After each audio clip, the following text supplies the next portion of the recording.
Good Friday evening, everybody. John Cannon coming to you from Gregory Portland High School. Beautiful, beautiful area out here. Of course, I'm joined with George Flores and Pete Vallejo. We made the trip up here. District once again continues. Another big test, folks. This week we're taking on the Wildcats of Gregory Portland. And, we knew that these two games, these first two district games, were going to be tough, and when talking to Coach Cardenas about it this week, he told me, he said, look, John, we knew coming in to district it wasn't going to be easy. This is not an easy district at all. I mean, when you have, and I've said this, and I'm going to say it until I'm black and blue in the face, when you have a team in Flower Bluff who went to the regional finals last year, and Gregory Portland, who was beat by Flower Bluff to get to the regional finals, and Gregory Portland, who Dave Campbell has clearly said has the ability to go to the Final Four. These are two very, very, very strong, powerful teams. I mean, these are two of the best, not only in the region, not only in the district, but in the state of Texas. So, GP is going to be another big test, but the big thing for the boys, I talked to a couple of kids, and they said, John, we're going to go out there. We're going to play our hearts out. We're going to play with Jacket Pride, man. We're not going to worry about the scoreboard. We don't care about rankings. We don't care about, we don't want to hear it. We want to go out and we just want to play ball. We want to play ball, go out, try to do the best that we can, put together a good.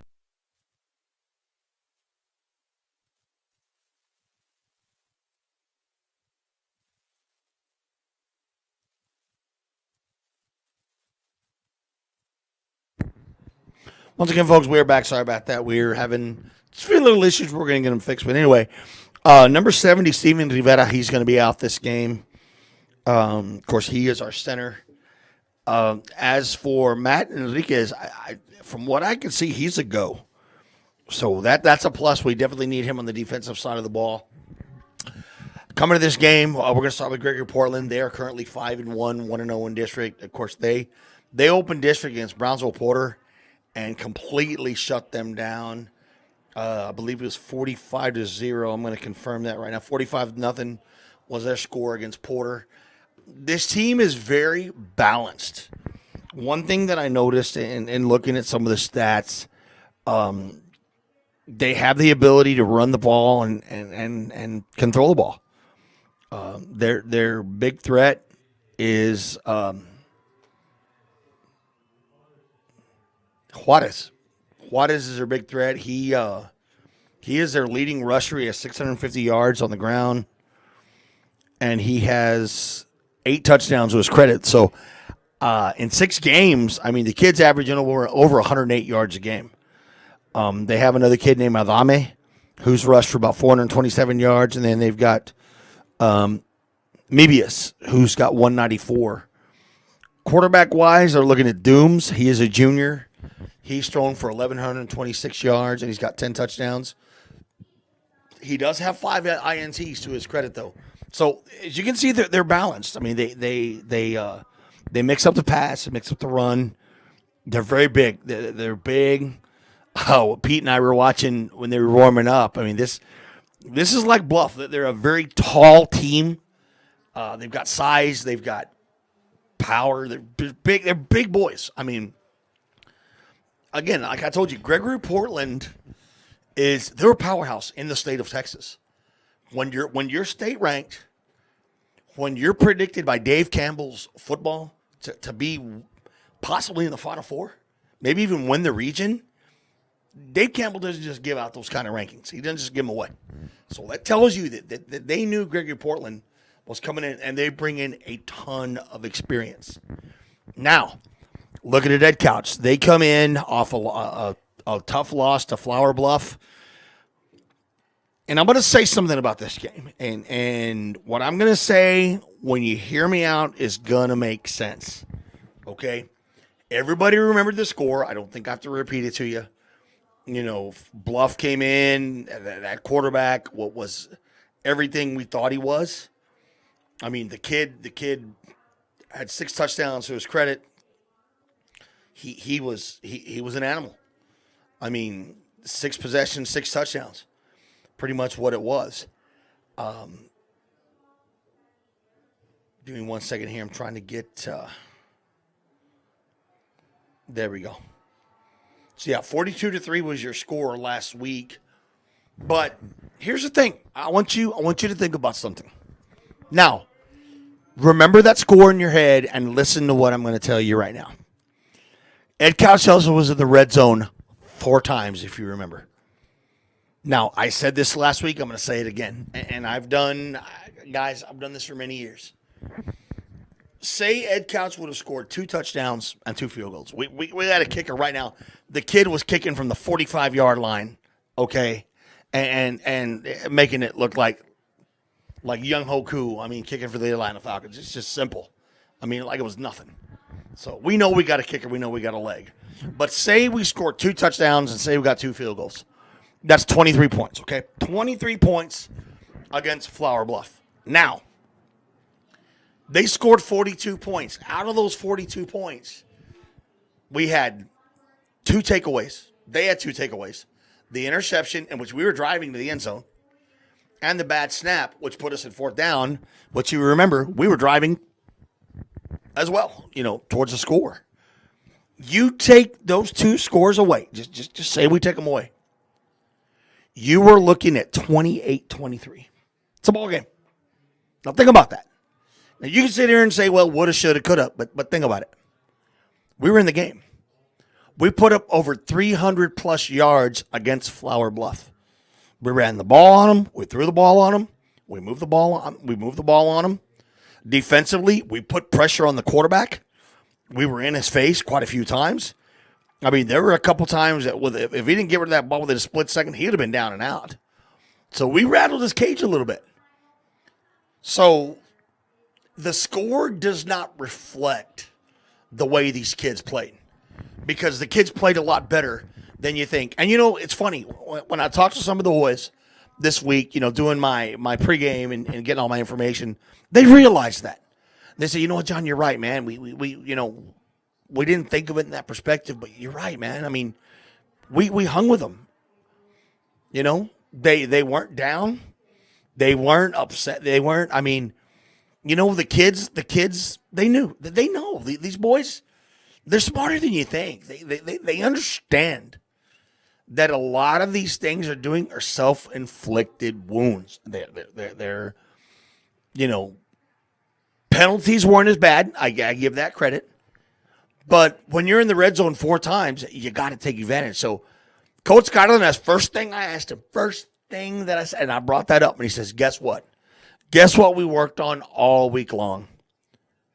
Putting the ball at the 5-yard line and punching it in. We did it over and over and over and over and over. He said, John, and we didn't stop. We put the ball at the 5. You got 4 downs, score. Figure it out. He said, we stressed that time and time and time and time again. He said, defensively, 6 possessions out of the whole game. 6 possessions they scored on us. Out of all the times that this team had the football, 6 possessions. That's it. So, in reality, defensively, we controlled the front. We controlled up front. We really did. Because, again, if you saw the game or you go back and you watch, we put pressure on the kid. We had him scrambling. We had him running. We had him kind of out of his zone a little bit. The run game was really non-existent for them. They didn't have a run game. Now, the quarterback did score that 1 touchdown, that they got, which he ran that one in. But, again, that's one of the 6 possessions. So there's a lot of things you can take out of that are positive.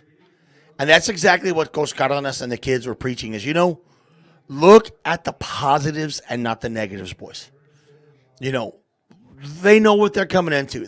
Coach Cardenas said, look, man, I'm not going to sugarcoat it, John. I'm not. I know what we're going against. I know what we're facing. Flower Bluff, Gregory Portland has Division I athletes. Division I athletes. You heard what I said. Yes, these kids are going to go D1. I'm going to tell you right now. He says, but the thing about it is, it's only going to make us better, man, because, it's going to get us ready for that 3-game stretch where, we've got Porter after this. We got the big one against Mercedes, and we got Valley View. So he said, you know what, man, we're going to come out here. We're going to play with pride. We're gonna give it everything we've got. We're not going to back down. We're not going to sit there and just put our heads down. He says, we're going to play hard. The kids are going to go out there. They're going to represent the community. They're going to represent the Jackets. They're going to represent everything, the black and gold. And you know what, man? As long as my kids leave everything on the field, that's all I can ask for. And you know what, man? In reality, what else can you ask for? I mean, Pete, when you hear these things, you were up there with me. We saw this game. You were sitting right there beside me. I think it's safe to say, and I want to get your perspective. You just heard me explain what I felt could have happened if the tides turned. Do you feel the same way that the score does not reflect the way the kids actually play? Well, of course, John. I don't know if you remember, looking back at the game, there was 3 long touchdowns that they scored where we had them at third and long, 3rd and 9, 3rd and 12, and 3rd and 15, if I remember correctly, where we could have, if we got a tip ball, deflection, or anything, maybe just an incompletion, those are 3 long touchdown drives that we could have very easily stopped. And you're right. You know what? And that's they scored at least 4 of those touchdowns on 3rd down. Think about that. On 3rd and 10, 3rd and 12, 3rd and... So, what does it tell you? We held them the first 2 downs. It was 3rd down. Where they had to... Now, think about it. When you're 3rd and 12, what do you got to do, Pete? You're going to run, you're going to throw the ball. They're going to throw the ball. You're going to throw the ball. I don't care who you are. Guys, I told you this quarterback threw for almost 3,500 plus yards and 42 touchdowns last year, okay? That's not a joke. That's Eddie Lee Marburger numbers from Sharyland Pioneer, which we're familiar with. Now, we're and I don't want to look forward. I never like to put in perspective, but I mean, it's safe to say we should be a playoff team. Teams like Flower Bluff and GP are teams that we would see in the 3rd round, realistically. I mean, teams in the 3rd round. I can tell you right now. If we were to get to the 3rd round, this is what we would face. Well, guess what? We face them in district. So it's one of those things where great teams like this only make you better. And you can go back, you can watch film, and that's what Coach Goddard said. We went back, we looked at things, and said, okay, guys, again, what are the things that we did well? What did we do wrong? First thing he told me, red zone. You're exactly right, John. We got to punch it in. Got to put points on the board, man. You think we like not scoring touchdowns when we're there? Well, we got to do that. They focused on it. Defensively, we got to try to tighten up a little bit. Secondary, try not to let those big plays happen. I don't care who you are. I don't care what team you are. We've done it to other teams where it happens. But he says the biggest thing is we don't want to get any more. We cannot afford any more injuries. We got to stay injury free. We got to just come out and play football. And I'm going to give you my perspective as well. But he says, I just want the kids to represent, man. I want them to go out there. So they're not scared. They're not intimidated one bit. You could see against Flower Bluff, we weren't scared. We weren't afraid. Whereas in the past, we were in Bernie. We were in. You could see a little fear. The kids were not afraid. Talking to the kids, the other day, they're not afraid. They're ready. They're ready. So like, you know what, man? We just, we're going to go out and we're going to do everything that we can. We're going to play as hard as we can. And can you ask for anything else from these kids? You can't ask for anything else but for the kids to play their hearts out. Okay? This is a truly David versus Goliath matchup, but I'm going to tell you one thing. David did slay Goliath. So, you never know. I mean, on any Friday night, on any given night, anything can happen. So, my perspective is very similar to Coach Cardenas. Score. When you're in the red zone, score. Get it in. Punch it in. This game, here's my take. Put some points on the board against this team. Put some points on the board. You know what? Find something that you can say we did better than last week. Instead of a field goal, let's get some touchdowns. Defensively, let's try to, try to stop this run game. Try to. I would do the same thing. I would blitz his quarterback all day long. I would go after him.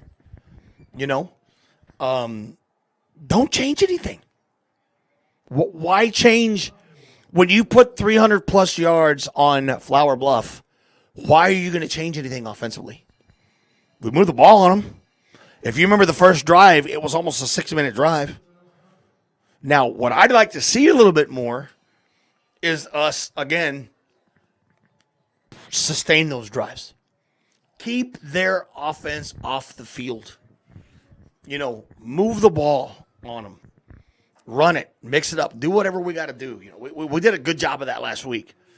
I thought we did a much better job in the turnover department and penalties last week. They had a lot more penalties. Now, we did have some personal fouls, offset, whatever. It happens. Things get chippy. I understand it. But I thought we did a much better job of limiting penalties and turnovers. Have fun, man. Have fun. You know what? It's a beautiful Friday night, beautiful weather, beautiful stadium. It is homecoming here.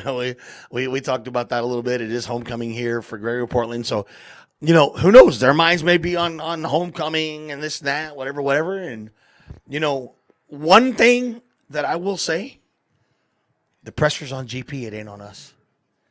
Pressure's not on us. Nobody expects us to win. Nobody expects us to compete. So the kids even reiterated and said, you know what, man? Like, the pressure's on Gregory Portland, not on us. So what is there to stress about? They got to beat us. They got to beat us. So we're gonna see what happens. Again, whatever happens. But I like the fact that we get these 2 games out of the way, and then after that, we've got three opponents that we, again, I don't ever want to look ahead, but Porter, I feel we can, we can win that one. Valley View, but the big one is Mercedes. That's the big one, is Mercedes. You win 3 games, you're 3-2, you take 3rd place in district. There's nothing wrong with that. And in a district with Gregory Portland, who again is projected to go possibly regional finals, maybe Final Four. Flower Bluff, who I don't care what anybody says, last year was regional finalists. I mean, it lost a lot of kids, but this team still has potential to go far. So don't worry about 1 or 2. Worry about that 3rd spot. But tonight, again, have fun, enjoy. We're not going to give predictions. We're not gonna sit there and say any of this. You know what? Here's my prediction. Have fun. Enjoy it. Pete, what do you want to see? What's the biggest thing you want to see from the boys coming into this game? Like you said, I mean, everybody knew when the schedule came out that these 2 games back-to-back games were going to be a tough uphill battle. But I just want to see them improve and maybe build on something, find something that they find success in. And if we can find success against Gregory Portland, like you said, I mean, we don't want to say look down on anybody, but the next 3 games are very winnable. So just to find some success and improve, just improve from every game, from the last. I agree. I mean, to me, that's exactly what I want to see. I want to see points on the board and not a field goal, touchdown. Find something that you can literally go and say, hey, from the last game to this one, we improved here. That's all positives. Those are all positives. So we got about 9 minutes left till game time. It's a beautiful evening here. Guys, I'm going to tell you, it's a beautiful drive-in. A lot of construction going on. Obviously Corpus, I love coming up here. The boys were pretty hungry. And so we actually went to Blackbeard's in Corpus on what they call the beach, and I think they gave it a pretty high grade, on the meal scale. I think Pete had what tacos of fish tacos and some calamari. George had, I think, shrimp or something like that, and pasta, shrimp fettuccine. And I had my good old Cajun. I'm dieting right now, and I'm doing really well. So I did cheat a little bit. I have to confess, I had a slice of cheesecake, but I'm still okay. But yeah, just a beautiful area, man. We drove into Gregory Portland. It's a beautiful area, very friendly. I want to thank the Gregory Portland staff. I want to thank everybody. The staff here has been great. Their media staff has been very, very helpful. From the minute we walked in the gate, I mean, we felt so welcome here. Coming into the box. I mean, I don't remember, George. What was the gentleman's name that helped us? Mr. Raines. Extremely, extremely helpful. All the kids up here, yes sir, no sir.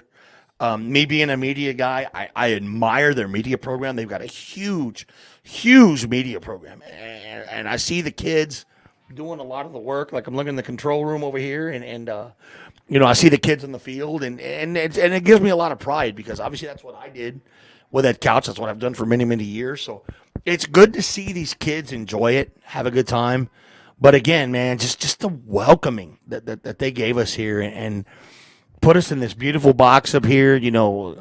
We're very helpful in helping George, get stuff ready to go, and I cannot thank Gregory Portland enough for that. I really, really want to give them a shout out. I know I normally don't give shout outs, but I'm going to give it where it's due. Gregory Portland, their staff is top notch, and I just want to personally thank them so much.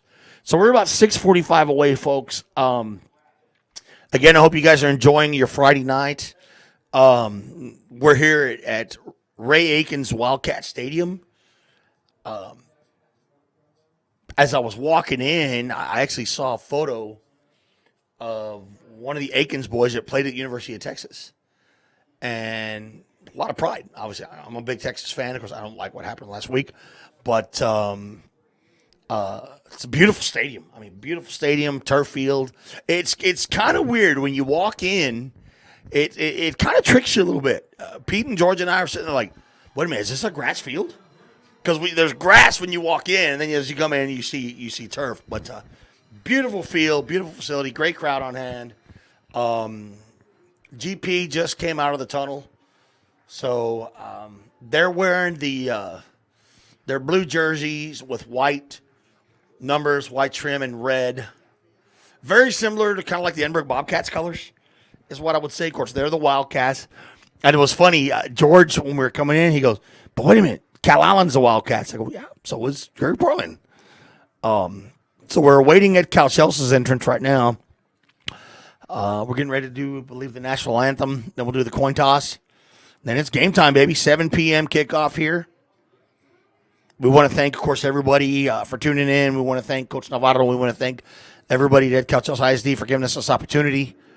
We can't thank y'all enough for allowing us to bring this broadcast to you, for everybody that made it possible. Just, a big, big, big, big thank you.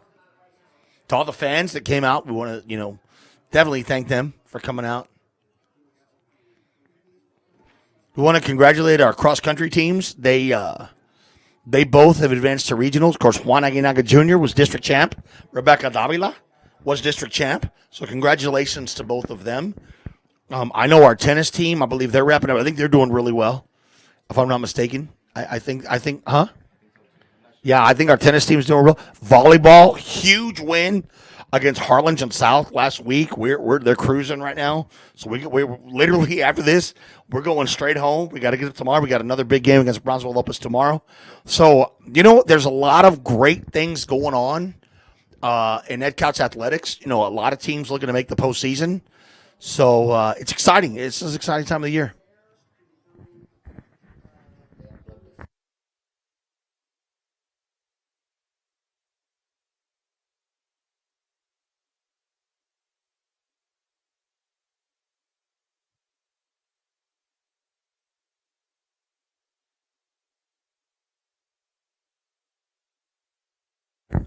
Folks, just give us a second here. I know the screen is off. We're going to get it fixed. We're actually plugged into their network, so bear with us a little bit. Don't worry, George will get it fixed. I guarantee you that. It's something simple. So don't worry. Don't freak out. Don't be like, oh my God, we're not gonna be able. No. We got this. So, folks, we're gonna go ahead and get ready for the national anthem, coin toss, and then it will be game time. We're 3 minutes away here at Ray Aikens Wildcat Stadium. Jackets versus Wildcats.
Once again, folks, we'll be right back on. We're just trying to fix the feed real quick.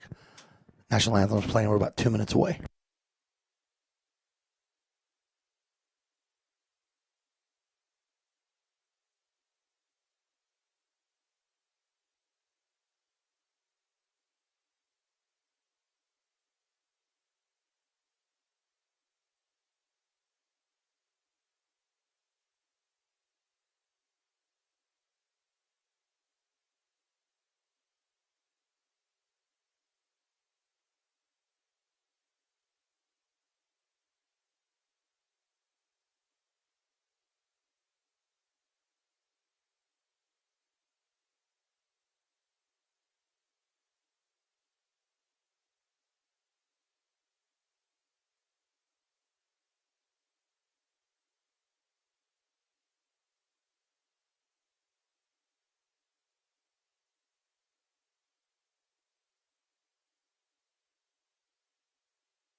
All right, folks, we are back. Told you we'd be back up and running. So we are at 2:05 before game time. Again, we're not making any predictions. But what we will do is we are going to say, what do we want to see? I'm going to start with Pete. What is it that you want to see tonight from the Jackets to where we can leave here and say, you know what? We did our jobs. Like I said earlier, I just want to improve from the last game. You know, just improve and hopefully in every aspect, but some type of improvement from the last game. In my eyes, convert on opportunities. Red zone, move the ball, run the clock.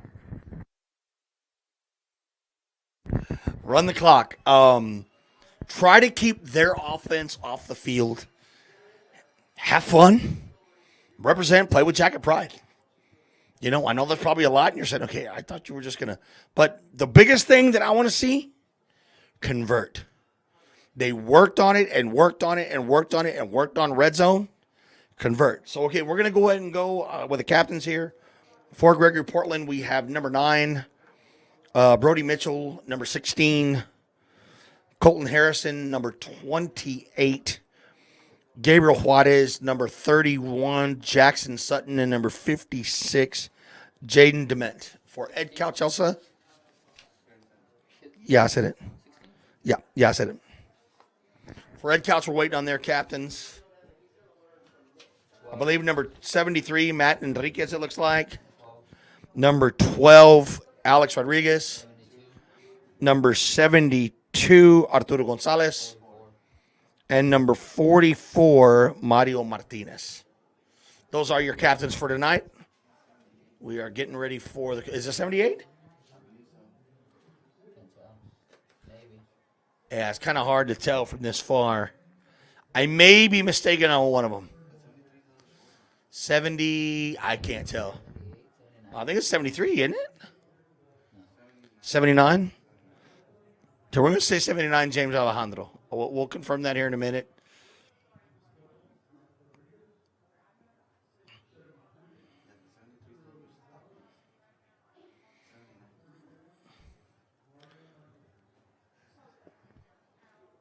So here we go. Coin toss.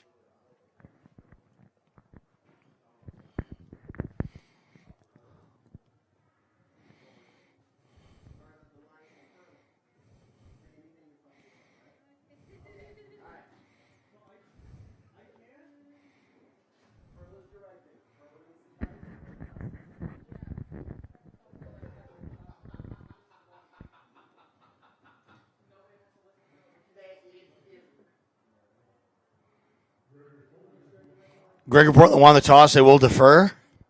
That means Edcouch will get the ball opening the first half.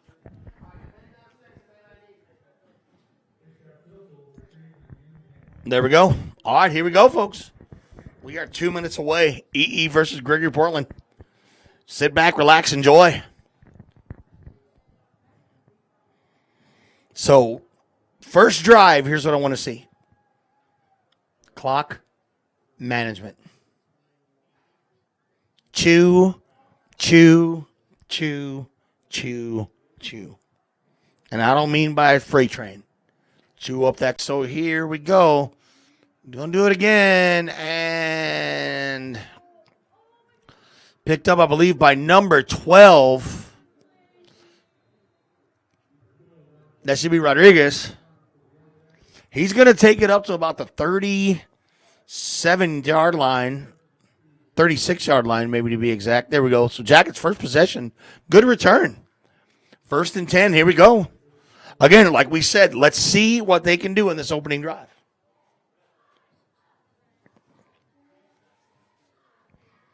Quarterback's going to be number 4, Trevino.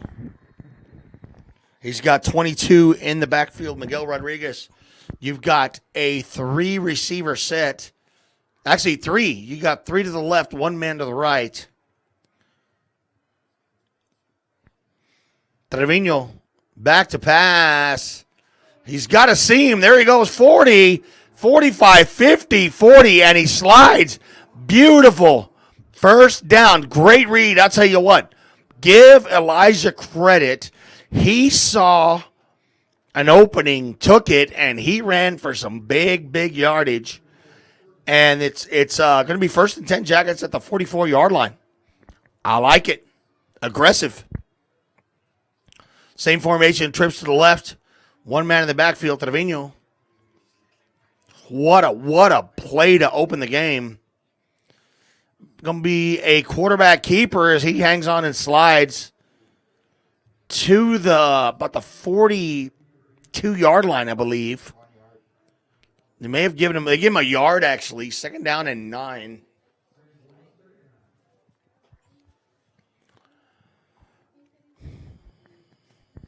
.11:01 and counting, opening quarter. Jackets with the ball. They are in GP territory. Trevino once again, shotgun formation. He is signaling something to the offensive line. Here we go. And back to pass. That pass is incomplete. Intended for Amaya over his head. So that's going to bring up 3rd down and 9.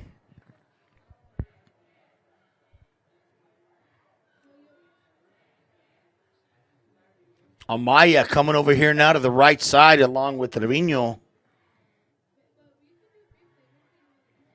Amaya here on the inside. To the left of the screen. He is in motion. Rolls out, and he's got to get rid of it, man. He was tackled, number 19. And, it was a little roughhousing after he was down. Surprised nothing was really called there. Because he kind of shoved him The ball was already out of his hands. Yep, there we go. There's a flag. So I don't know who that's going to be against, but if they call that intentional grounding, I mean, I guess that'd be the call. But, man, that intentional grounding against Edcouch-Elsa.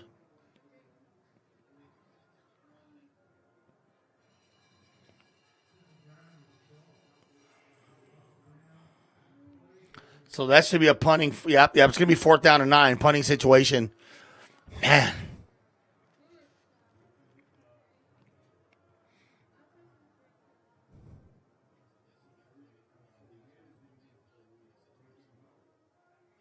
So the punter, Ramirez, he's got a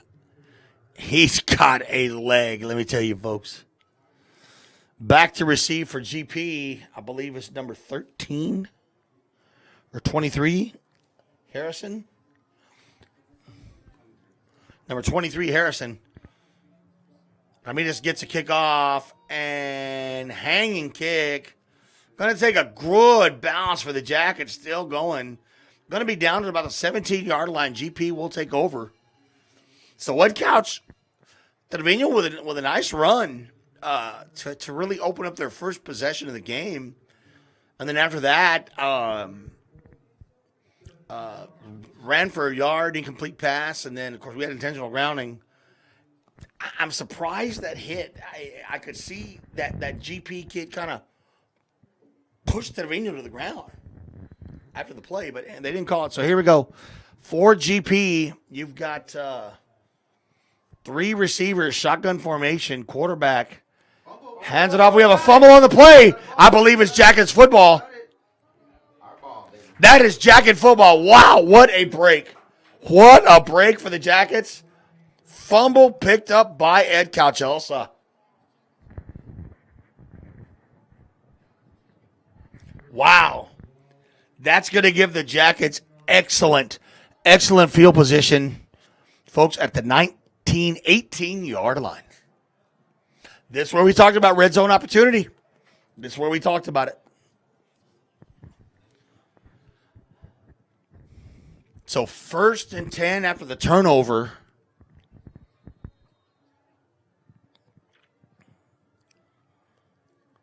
Two backs in the backfield now with Trevino.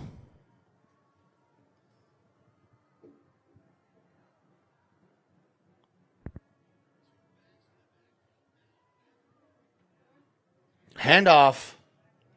Nope, it's actually going to be, I believe, a quarterback keeper, and he is going to get stuffed.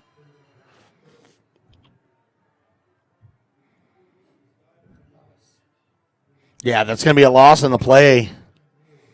Trevino just fake handoff and really had nowhere to go from there. So that's going to be a loss of about 3, 4. They're going to say 4, 2nd and 14. Again, he's got 2 men in the backfield with him.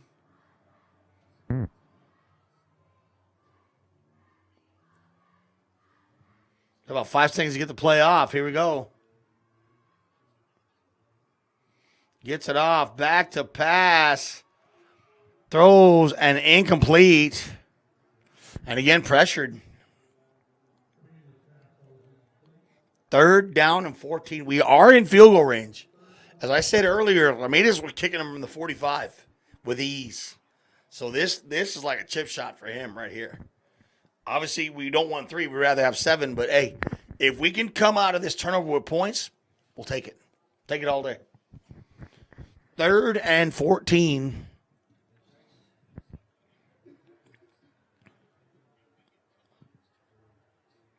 Three receivers to the left. Pass is complete. And Jay Reed is going to be close to a 1st down.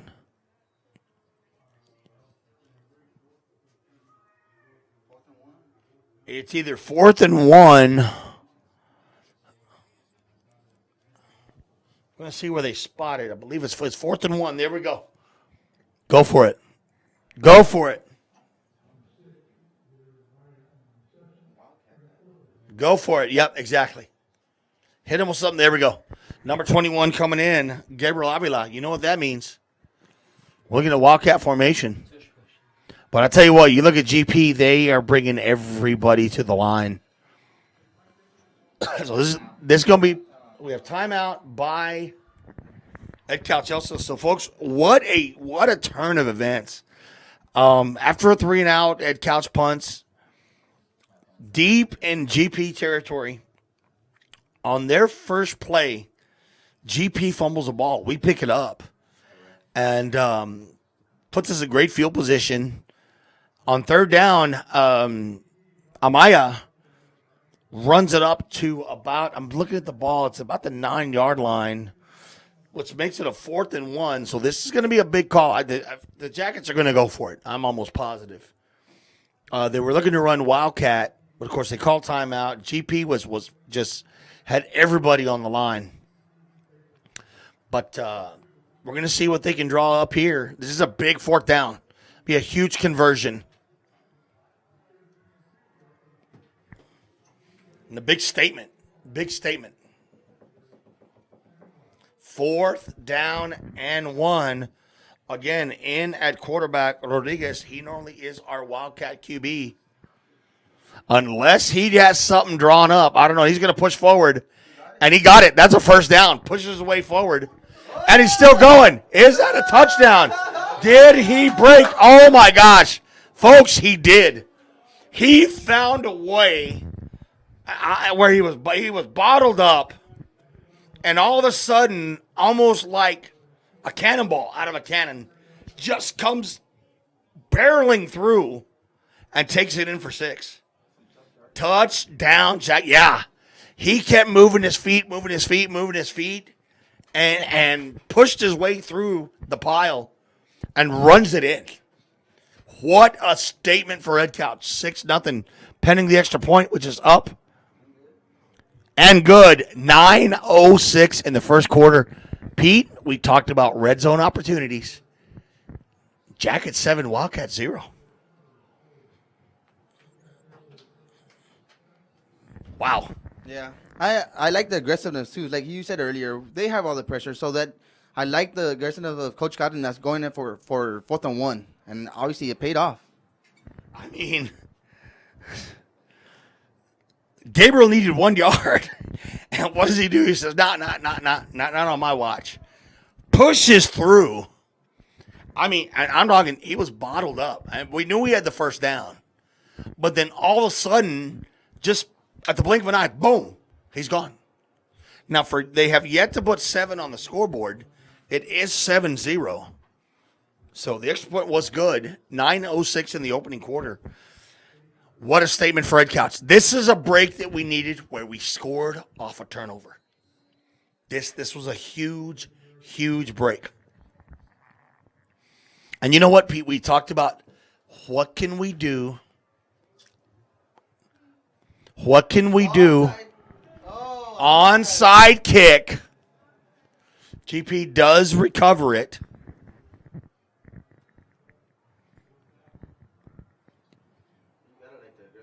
Yeah, I'm going to tell you what. They're going for broke, man. And you know what? Why not? Why not? Go for broke.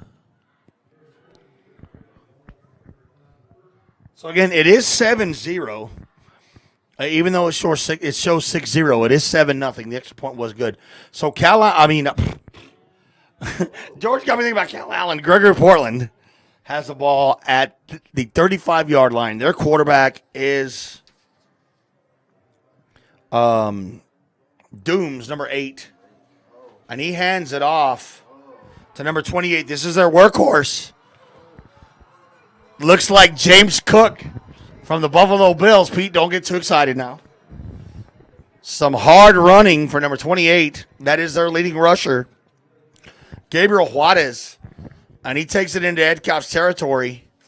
And they're going no huddle. Again, shotgun formation, 2 running backs in the backfield. That one goes to number 5. That's Cody Avame. Number 73, Enriquez with a tackle.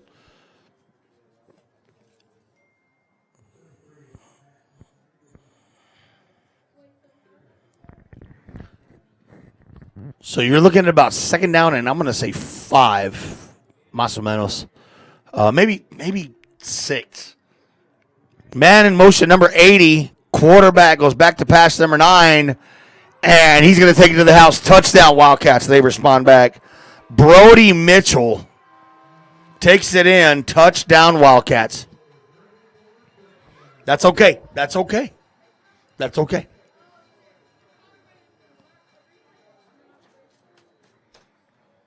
We knew, Pete, coming in, how explosive they were. But I think we've shown also that we can stand. We so far, toe to toe. Extra point is up, and it is good. 7-7 is your score. 8-11 remaining in the opening quarter. You can see bubbles of flying here in the stands. Of course, we're on the Wildcat side. But GP responds. 3 plays, I believe. 3 plays, and they answer with a touchdown. So, you know what? Okay. Now, we run the clock. Answer back.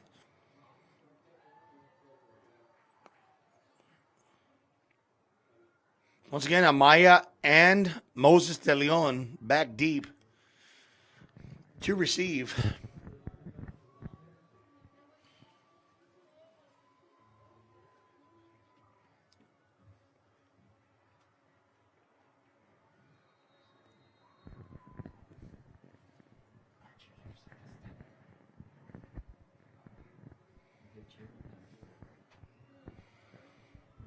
And here we go. Of course, they want to try to keep the ball away from these two guys if they can. Ball goes out of bounds. Guns give Jackets great field position. You want to keep the ball away from Amaya if you can. They're gonna make him re-kick it to try to get the ball in my hands. Yeah. Yep, they're gonna make him re-kick it again for the out of bounds. Yeah, exactly. You know what? We'll keep pushing him back every time. Pete said it exactly right. We want to get into Amaya's hands. Even Moses. Either one. So it's a re-kick.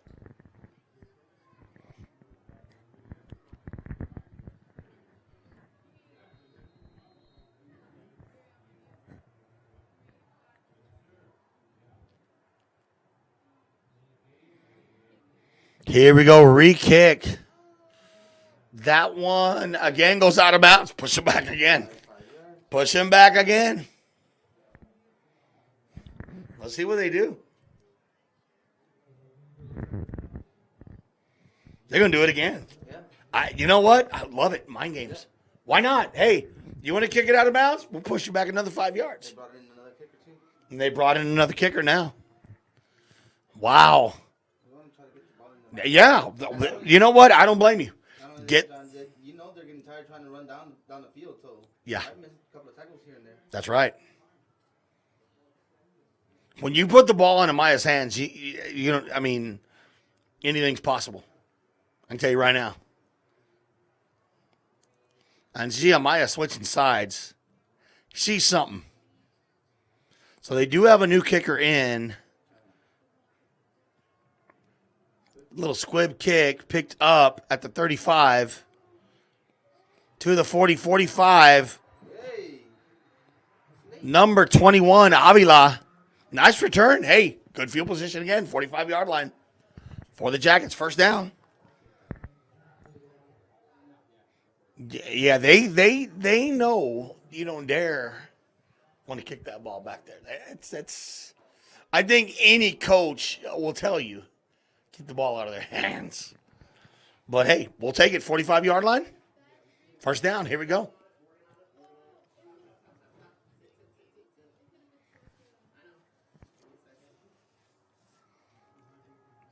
So once again, Jackets going 3 receivers to the left, 1 man lined up to the right. Cervino in at quarterback. First down and 10. We got to do something to eliminate him. He's been under pressure pretty much every time. There you go. Nice pass. Goes deep. That pass incomplete, intended for number 12. That's going to be Rodriguez. He had a step on him, but just a little short. As you see when he threw it, it was kind of right there. If he would have had it, Rodriguez had the step on him. So aggressive again. I'm like it. I like it. 2nd down and 10.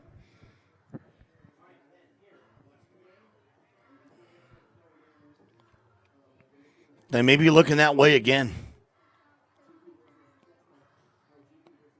Nope. That one complete. I believe to J. Reed Amaya.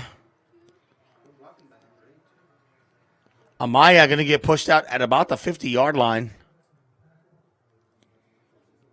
We're looking about third and six. 3rd and 6, so a 49-yard line.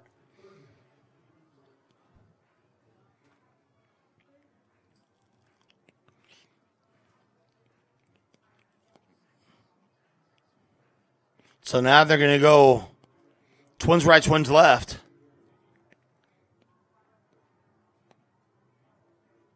Third down and 6. They need to get the play off. About 2 seconds on the clock. There we go. Under pressure again. Needs to get rid of it. An incomplete 4th down. Man, he has been under pressure.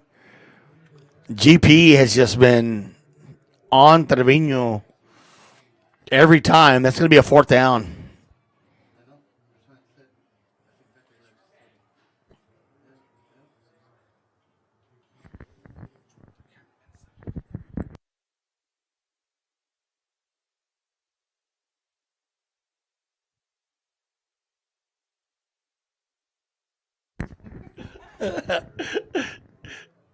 Fourth down and 6 for the Jackets. Punting situation. Again, Ramirez with a huge leg. Oh, they're going for a fake. They're going for a fake. Whoa. It was no good, but they went for a fake. Hey, you know what, man? Throw every bag of tricks at him. Why not? Throw every bag of tricks. I mean, Pete, in a game like this, you got to take a chance, right? They're playing with house money, so. Yeah, exactly. You're just hoping, kind of like David, that one rock is going to hit Goliath. So that's okay.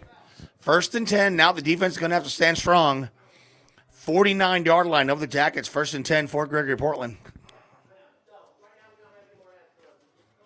That's going to be a hand or toss to number 28.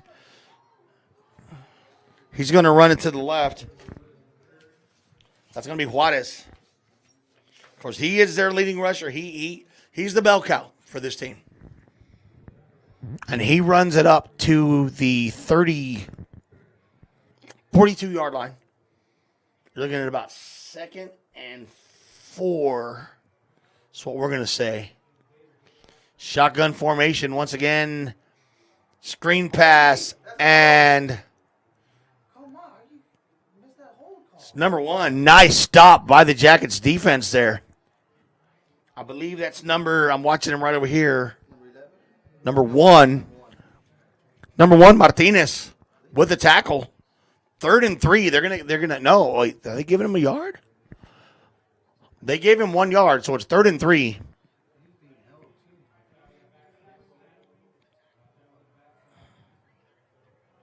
Hand off, and he's short. There we go. He's short. Nice. Jackets defense clogs the line, and it's going to be 4th and 3. I think they're going to go for this. They're leaving the offense on the field. Now, unless he's a punter, I don't know. He could be. Sometimes it's a little deceiving. So, nope, they're going to go 4 wide. Juarez in the backfield. 4th down, he's going for it. Back to pass. Pass is complete. That will be a 1st down. Number 80 on the reception. You got to bear with me. I've got the rosters here. That's Carmelo Catalano. Back to pass again. Going deep. Looking for a man.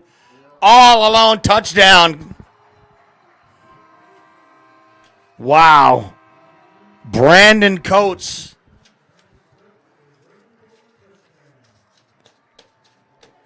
Touchdown, Gregory Portland.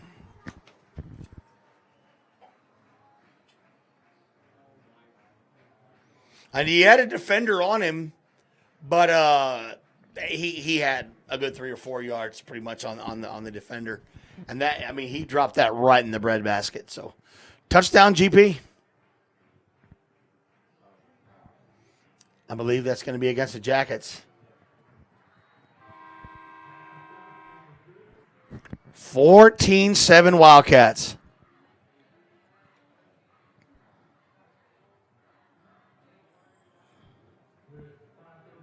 $5:37 remaining opening quarter. Okay.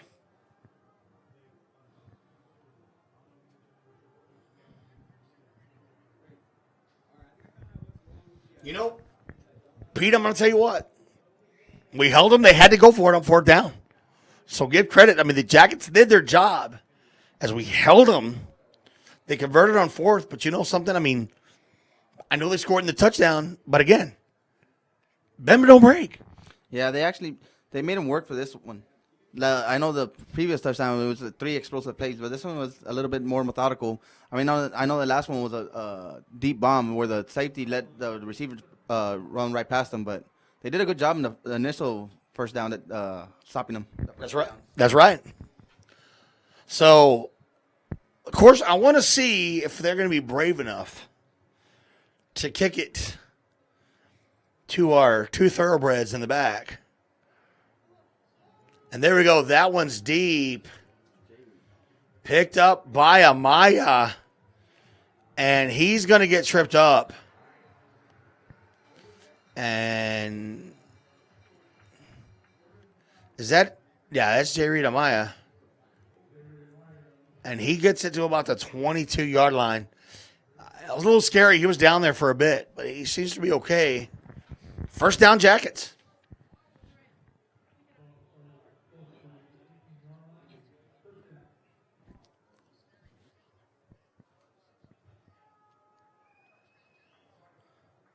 Here we go.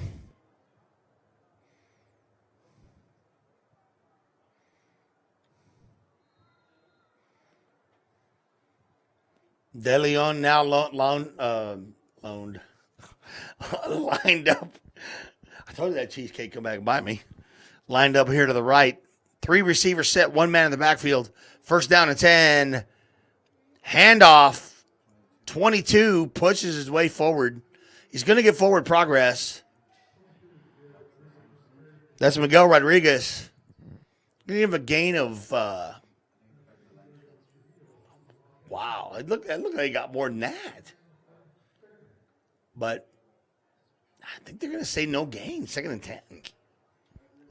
For me, it looked like he at least picked up a couple of yards. But anyway, 2nd down and 10. Now you got 4 receivers right, trips to the left.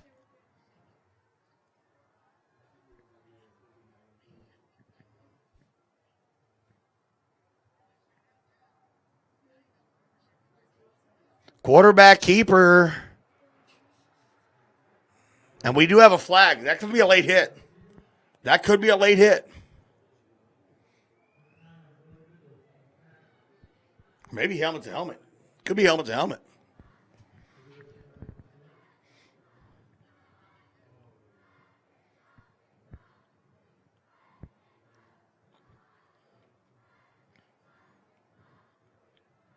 Yep, it's going. There we go. Personal foul, Gregory Portland.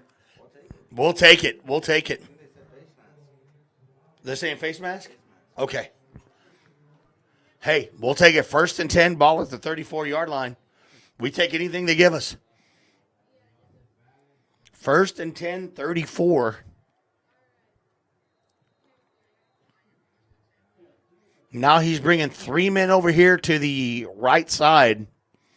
Trevino calling the play.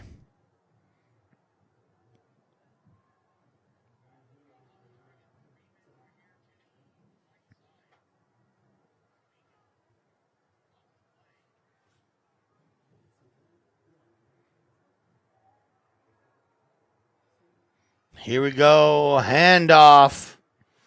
Going to get across the 35 up to about the 36-yard line. That'll be a gain of 2 yards. Number 22. That's Miguel Rodriguez. 4 minutes and counting in the opening quarter. 14-7 is your score, Wildcats. Uh-oh, we do have an injury, folks. We're going to take a timeout. We'll be right back.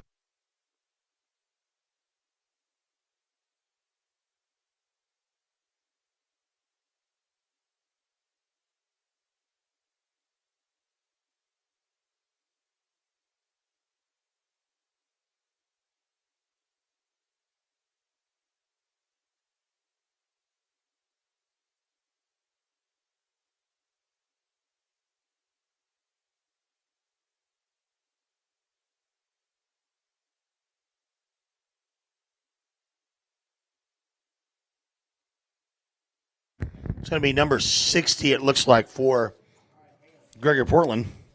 He's able to walk off of his own power. You always want to see, these kids be able to walk off, and you never want to see a kid get severely hurt. That's going to be Gabriel Trujillo.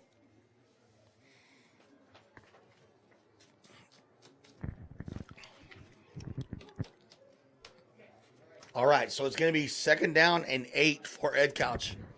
3:48 and counting on the clock. First quarter, 14-7. Gregory Portland on top.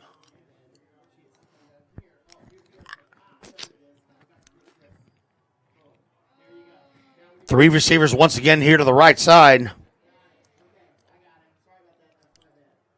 Pass is complete. Is he going to get out of trouble? That's going to be Amaya. No, that's Moses. I'm sorry, De Leon. He may have picked up a yard. So we're going to go ahead and say 3rd and 7. That was De Leon on the reception. Here we go, 3rd down. 3rd and 7 for Edcouch.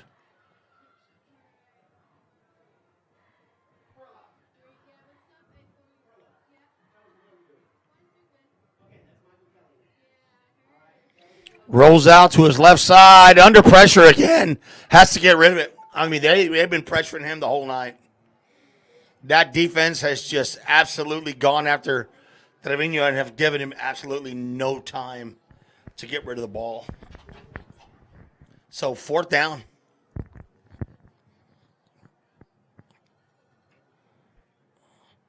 That's just good defense, Pete. You got to give credit where credit's due. I mean, they've been in his face pretty much the whole time. Yeah, they've been in the backfield. Maybe, I don't know, maybe the coaches call up a draw play or a little screen play to maybe offset their defensive line of aggressiveness. I don't know. Think about that first play. He had that big run. Maybe let him try to reverse his field and pick up. I don't know. Maybe let him run a little bit more. Punting situation. Beautiful punt. Calls a fair catch. He's upset. I don't think he wanted to call a fair catch, but beautiful punt by Ramirez. 1st down for Gregory Portland. Be ball 21-yard line, 2:31 first quarter. Again, John Cannon, George Flores, Pete Vallejo here, live at Ray Aikens Wildcat Stadium on the campus of Gregory Portland High School.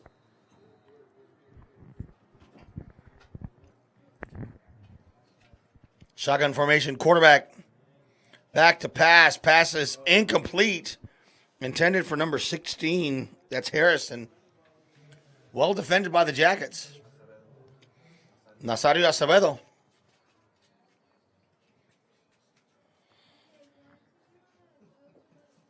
So, 2nd down.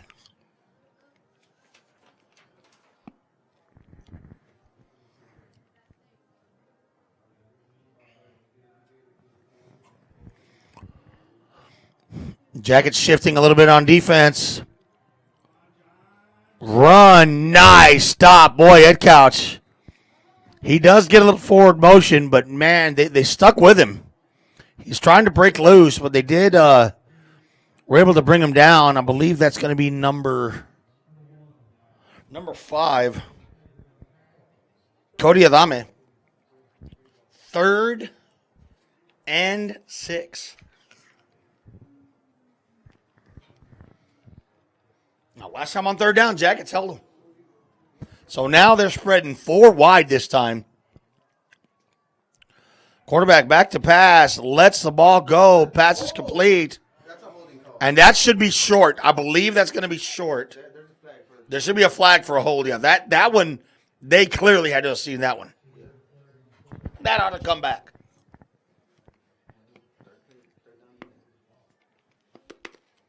To be holding Gregory Portland. Yes, sir. 5 more yards. We'll take it. 10 yards, you're right. Good call. Best point man in the business. Told you that cheesecake would affect me. Can't think straight. 3rd and 16. This will be a big stop, man. Quarterback back to pass. Another one. I believe they did it again. False start. Push them back again. If you notice, the Jackets are shifting on defense. And that's kind of causing GP to jump a little bit. Give credit where credit's due. I like the aggressiveness, Pete. I like it. We're doing things we haven't done before, but you said it best. You got to roll the dice, man. Yeah, it seems like they're playing more freely, you know, less thinking and just more reacting. Yep, I agree. 3rd and long. 3rd and 21. Quarterback back to pass. Let's it. Not yet. He is under pressure. Pass is complete to number 19, but he is short. 4th down. I'm sure they're going to punt. I don't think they're going to go for this. Although they're keeping their quarterback and their offense on the field. No. They took the quarterback off, right? This punting situation. There we go. Hey, we'll take that, baby. We'll take it.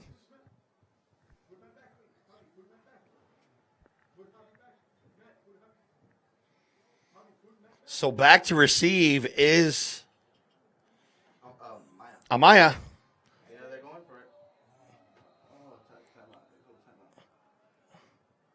Timeout, Gregory Portland. Wow. They went for that. They would have got it. They called the timeout. Woo! Okay.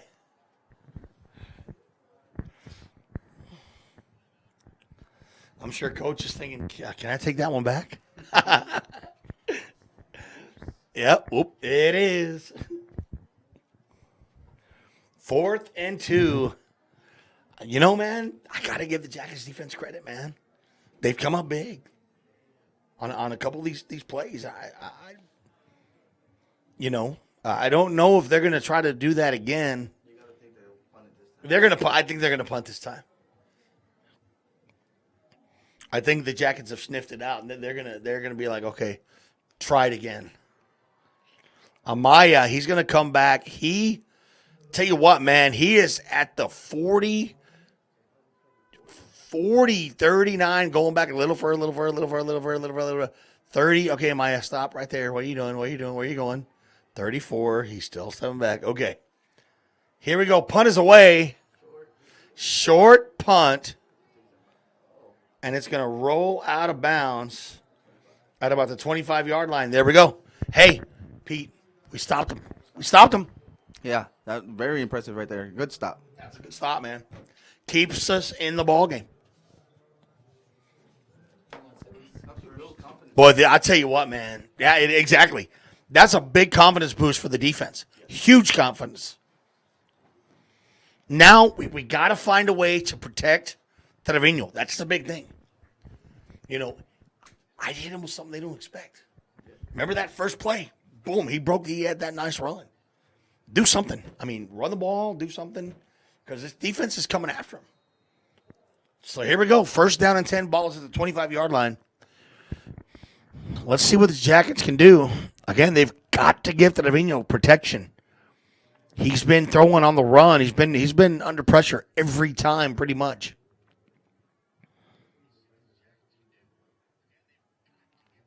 Bad snap. Trevino, and that's going to be a huge, huge loss. Why is 19 rolling on him just like that? Dude, and that he did that. Remember, he's the one that pushed Trevino the first time. Yeah. That's He's warning them. He's warning them. yeah. There you go. He's warning them. That's the second time he's done that. He just rolled on him after he was already down. That's going to be the end of the first quarter. But yeah, the referee gave him a warning because remember the first time he pushed Trevino and they didn't call it. Second time when he hit him, he kind of like rolled over on him, and the ref saw that and say, "Last warning," pretty much. So they got to keep an eye on that. Makes you think differently now when you pressure the quarterback because any late hit, and if they see it, it could be tossed. Yeah, I mean, I don't know. Puts him on the referee's radar. It puts them on the radar, exactly. So now you got to think I'm under the gun a little bit here. So 2nd and 16 for the first quarter of play, folks. 14-7 Wildcats over the Jackets. We're in it, man. We're in this. We're in this. We wanted to see something positive. First quarter, we've seen it.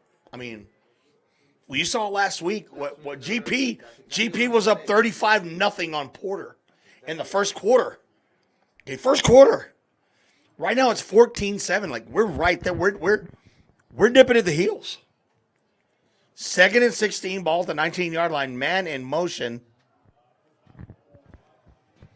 And that's a face mask. That should be a face mask. What? Where's the flag? Where's the flag? Wow. Wow. Either face mask or horse collar, one of the two. That's something. I mean, oh, wow. 3rd and 16. Actually, I think it's even further back than that. That's 3rd and 26 at the 9. Go for broke, man. Go for broke.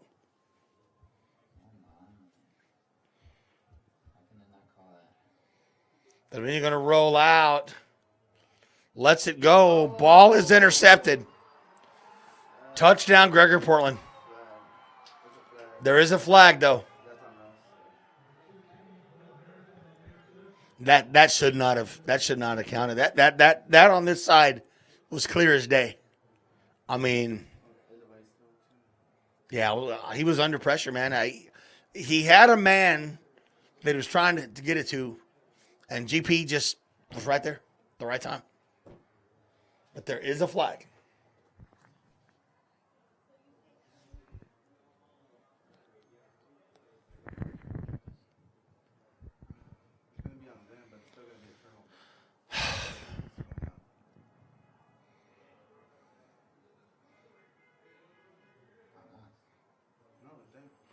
No, I think it's offsetting penalties. I believe it's offsetting. It's their ball. It's their ball, but it was Okay. after the interception. So the touchdown, maybe the touchdown does not count. It doesn't count. It does not count. All right, okay. That's against Gregory Portland. Ball at the 19-yard line. We need a big stop here. We need a turnover. We need something that obviously taking those points off the board was big. But we got to come up. We got to come up strong.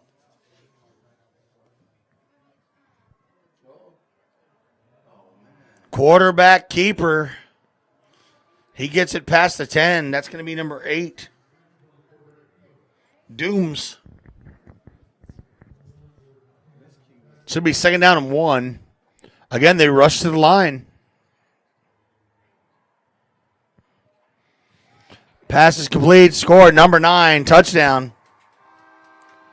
You kind of notice when he hikes, he kind of does that little hesitation.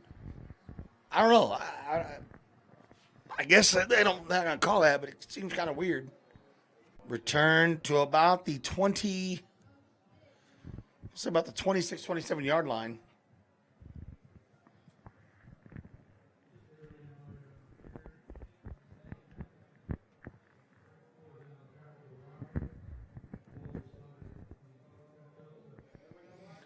All right, folks, we're back again. We do apologize. We are having some internet issues, but George is quick to it to get on it. So, 22-7. Of course, the Wildcats do go for two.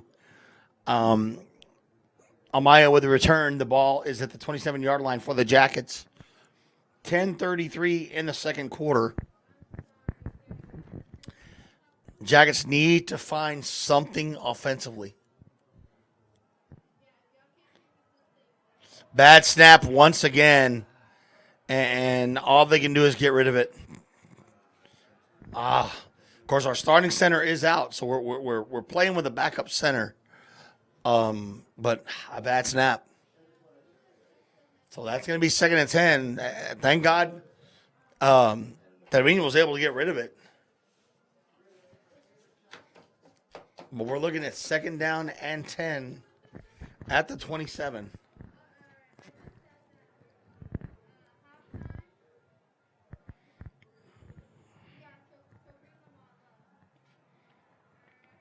They cannot let things like that happen in this game. That's going to be a handoff. No, quarterback keeper. And Trevino tripped up. And I believe he's going to get back to the line of scrimmage. 3rd down and 10. Trevino tried to do something there. Was tripped up. One thing, he kind of tripped up a little bit. Might have been able to get some more yardage on that. But now it's 3rd and 10.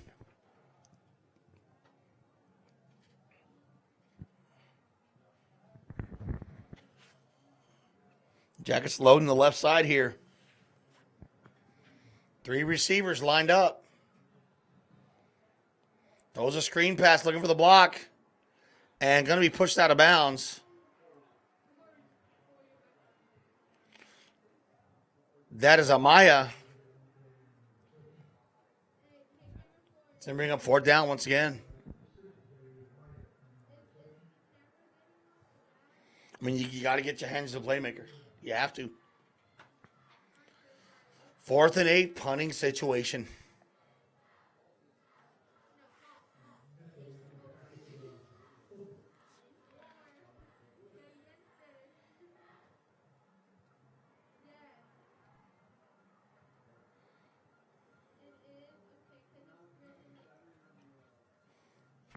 Nice hanging punt. Picked up. And he's going to get across the 45 to the 46-yard line. GP ball. 8:47 second quarter. 22-7. Gregory Portland on top.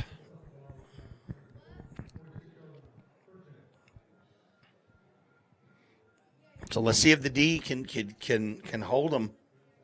We don't want to give up another score if we can. 3 receivers to the left. Quarterback goes back to pass. Looks to the left. Pass is complete.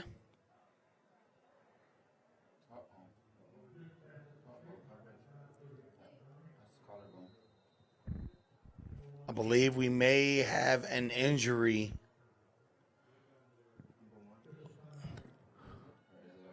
That's going to be the receiver number 5. Avame, he was the one that was down. Oh, but we do have a jacket down, folks. We're going to take a timeout.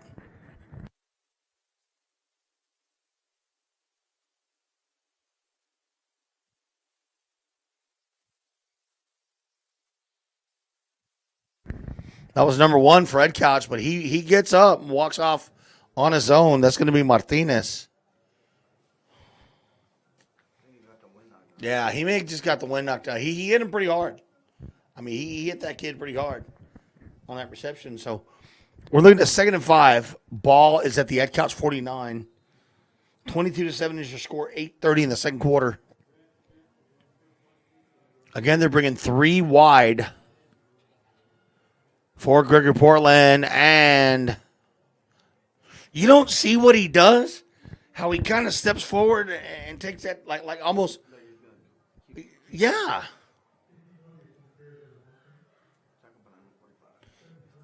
So a gain of 2, 3rd and 5.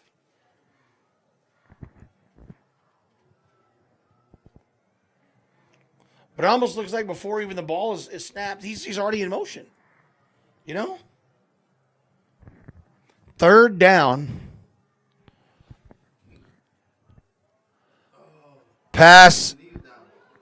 His knee should have been down. That is a first down.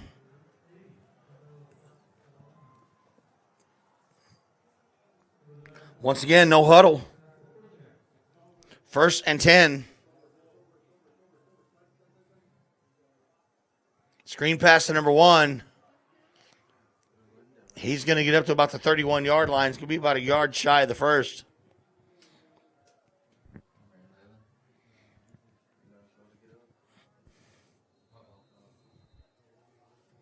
We have another injury, folks. We are going to take a timeout.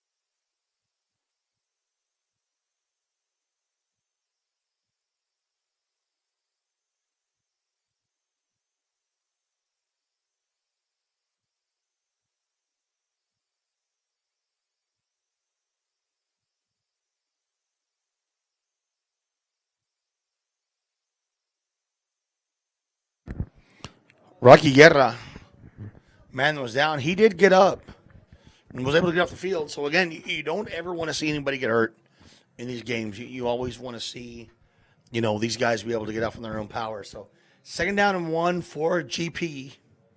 Clock is running 7:15 and counting. This has been a very long first half. Quarterback back to pass.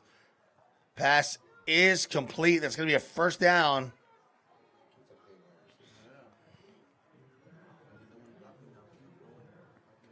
Colton Harrison. First down. GP on the move. Another wide receiver screen. Again, the number 16. They're just feeding him. Is there a fumble? Oh, they're saying it's a catch ball. Wow, that's big. That's big. That's big. Turnover. Jackets football. We needed that, man. There you go. They recover. Jackets ball. Now, the last time we created a turnover, we scored. Let's do it again.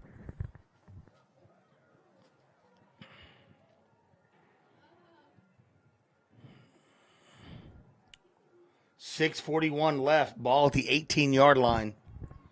The offense has got to find something here.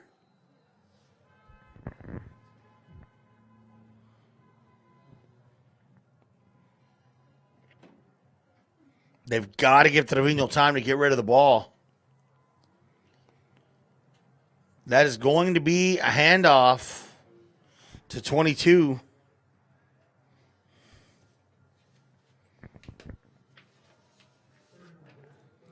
Rodriguez.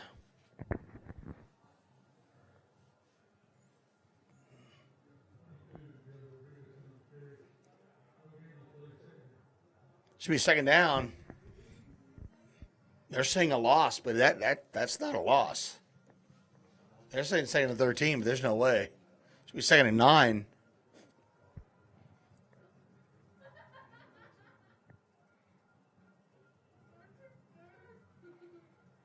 This time Trevino's going to keep it and tries to find a hole. Couple of yards. Looking about 3rd and 7. Maybe 3rd and 6, yeah.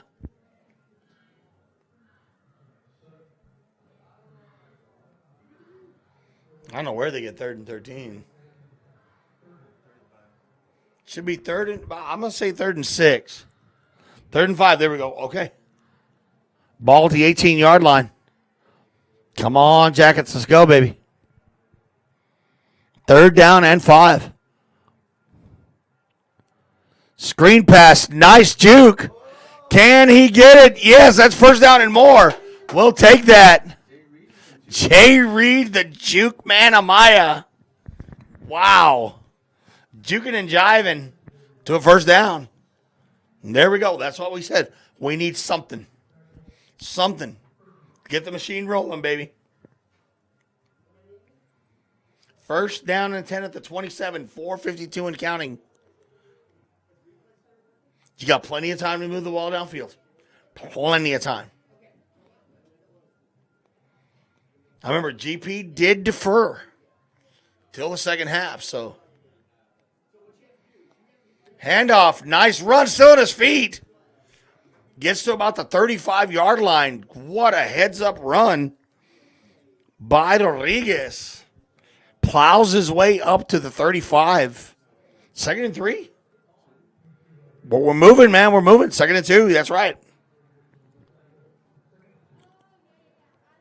There we go. Jackets on the move.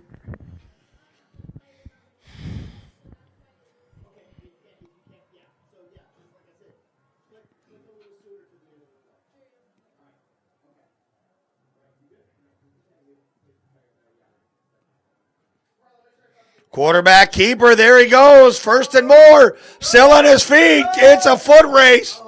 Oh, Trevino with a beautiful run. Wow. Man, that was a foot race right there. Trevino on that one. Man, he was showing that track speed exactly. He's a member of that sprint relay team. Jackets inside GP territory. That's what we said, Pete. A spark. There we go.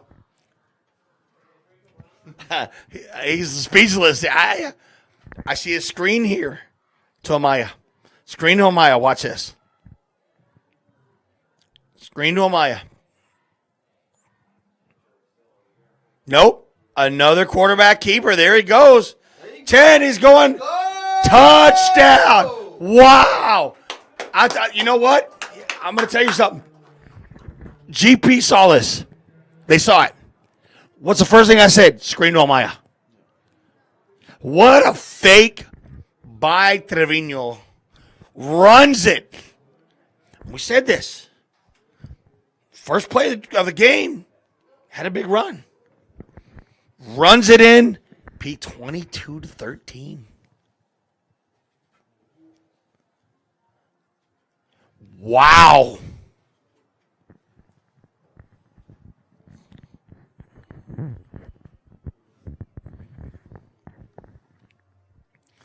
What a run. Kick is blocked. That's all right. 3:10 remaining in the 2nd quarter.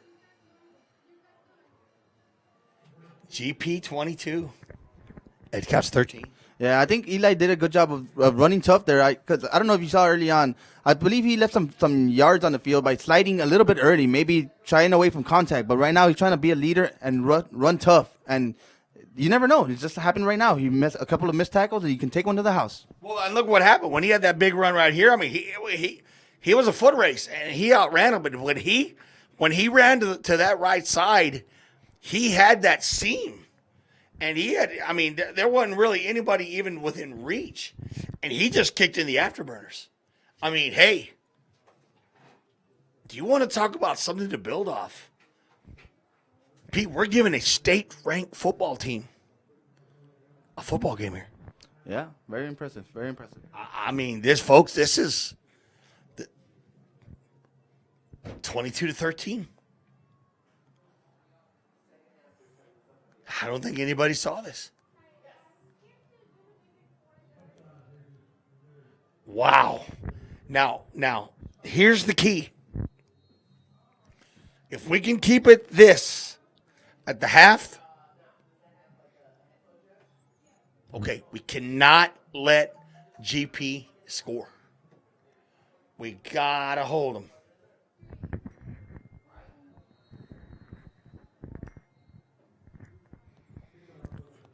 Yeah, I don't think GP expected this whatsoever. I don't. I mean, this is, folks. I'm telling you right now, this is something that nobody saw. I mean, we're in this ball game, folks. We're in this ball game. This is major confidence for the Jackets. So here we go. First down and 10, 25-yard line, handoff. Again, that should be number 28, I believe. Is that number 5? Go, that's Adame. Again, they're going no huddle. Pass is incomplete. Great job by the secondary there. Right in the face of number 1. Third down. And I'm thinking 3. 3rd and 3.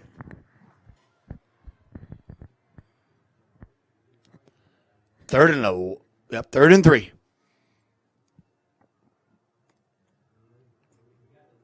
Two men split out. One man in the backfield. Pistol formation. Handoff. Can we get him? He's just going to get past that first down marker. But, man, did he have to work for that. We do have an injured player. We're going to take a timeout, folks.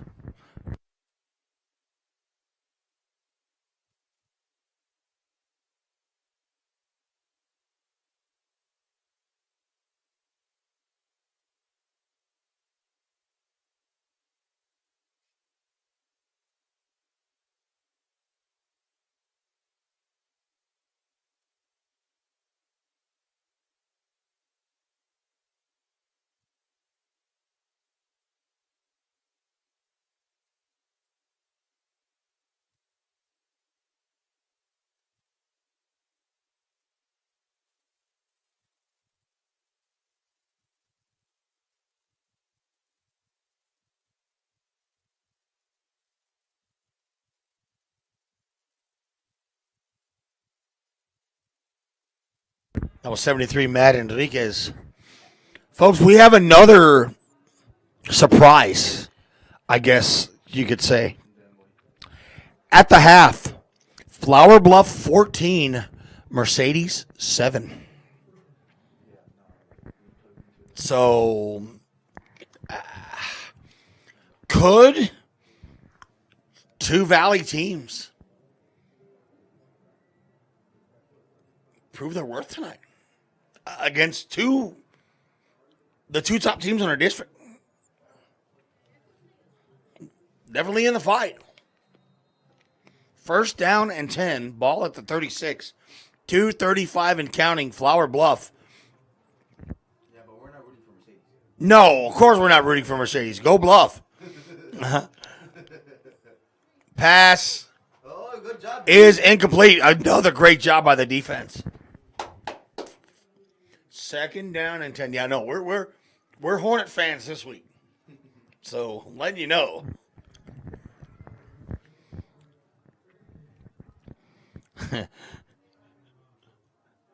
Just pass along the score. Second down and 10. Ball at the 36-yard line. 2:23 second quarter.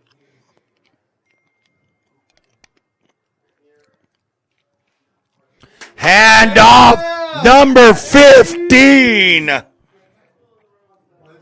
Gavin Rodriguez grabs him and says, "Oh, no, no, no, no, no, no, no, no, no." That's a loss. 3rd and 12. That was big. Matt Rodriguez back in the game.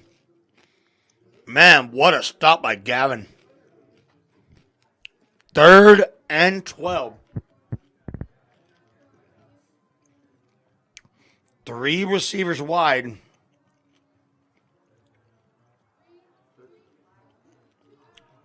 Pass is complete, and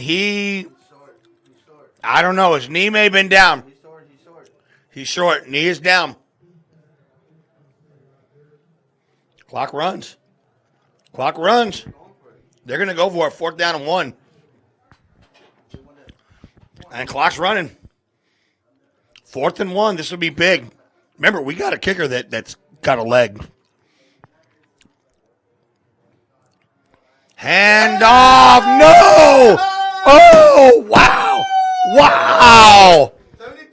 Matt Enriquez comes back on the field and says, let me show you something. You think I'm hurt? No way. What a stop by the Jackets D. Play them sirens exactly. 1st and 10 Jackets. 2 timeouts.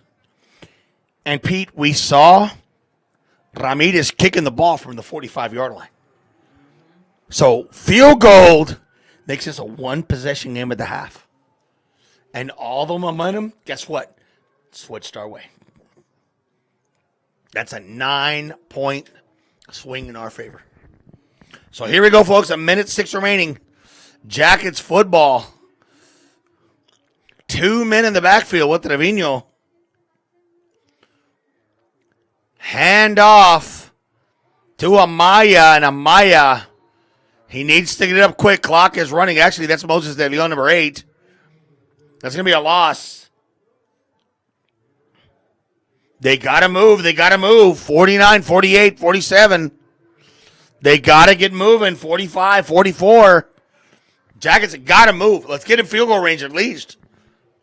We do have 2 timeouts to our favor. 36, 35, 34. We got to get the ball off.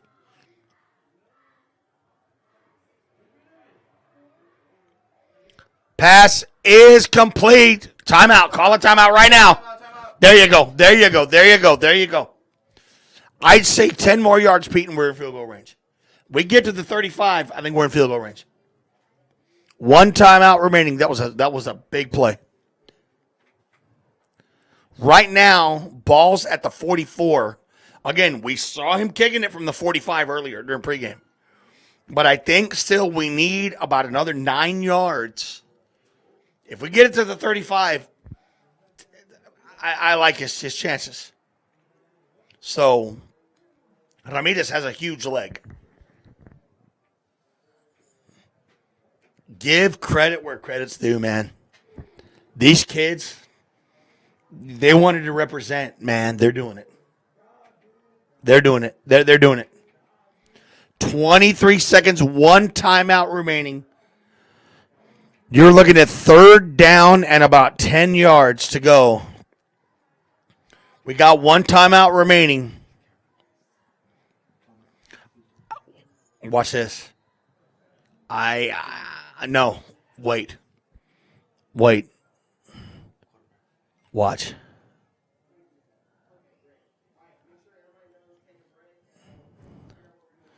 Quarterback rolls out. He's got to let it go. 4th down. Do you take a shot? Do you take a I think this is too far of a field goal. Yeah, I don't think. I'd punt it. Don't get creative here. Punt it away. Punt it away. You're in good shape.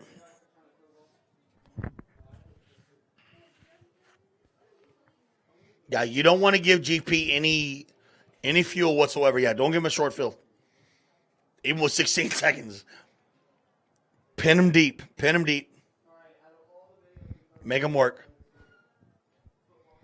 So Ramirez back to punt. 16 seconds remaining.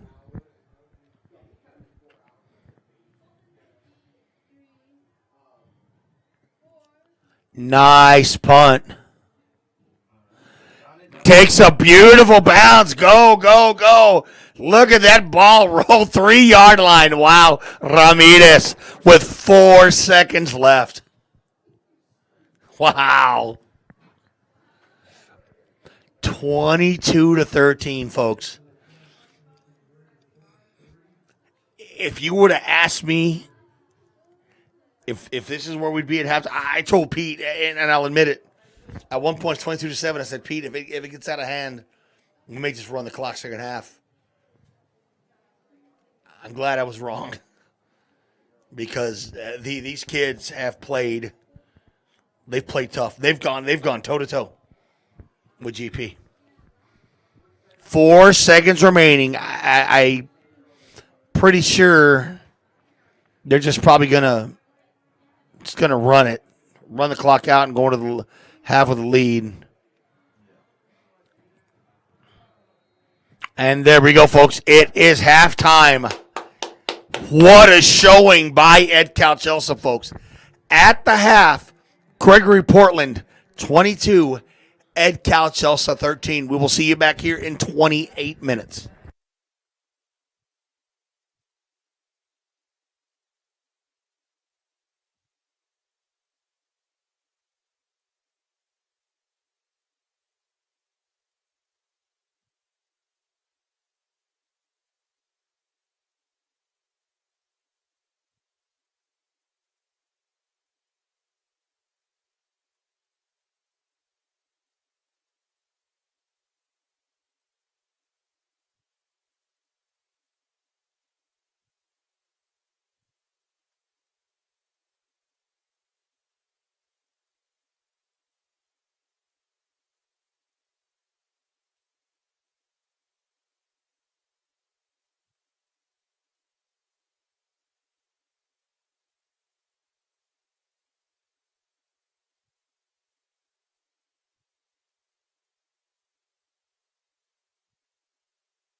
All right, folks, we got about 3 minutes left until the start of the third quarter, 22-13. We have John Maldonado on the line with us.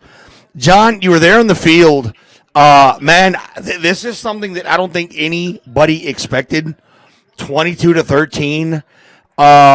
Just talk about the vibe on the sideline with the kids, man. I mean, it seems like we're going toe to toe and matching everything that GP's throwing at us and throwing a few wrinkles in the cap too. Johnny, there? Yes, I'm here. I can hear you. Okay, so John, again, just talk about the first half of the vibe of the kids. I mean, during this game, man, nobody saw this coming. 22-13. What have you seen from the kids on the sideline, and what's the reaction been? Well, the kids came out fired. They came out fired up. Completely caught GP off guard. As you can see, GP, was caught, off guard completely, and the Jackets made them pay early. GP, of course, came down in March and tied the game quickly, but it's way closer than what GP expected. And look for some adjustments here. The big thing that we've been seeing here from the sideline is, of course, GP's got their defense is really good on the outside from side to side. So look for the Jacket offense to attack down the middle, take it down to the teeth of the defense and just pound it. So it's going to come down to the battle of the trenches. Their O-line is giving their QB way too much time. So our D-line's got to put pressure, and our O-line's got to give Elijah Torrijos some time to throw that ball. That's going to be the difference in the second half. Now I know you're down there with the coaches right now. I mean, obviously we're not going to be able to get them on, but what are you kind of hearing? What are you seeing from the kids right now? While getting ready here with about a minute 30 left. Come again, John. I'm sorry. I said, what are you seeing right now? I mean, from the kids coming out of the locker room. I mean, they look fired up. They look relaxed. What about the coaches? What are you seeing right now with about a minute left here going in?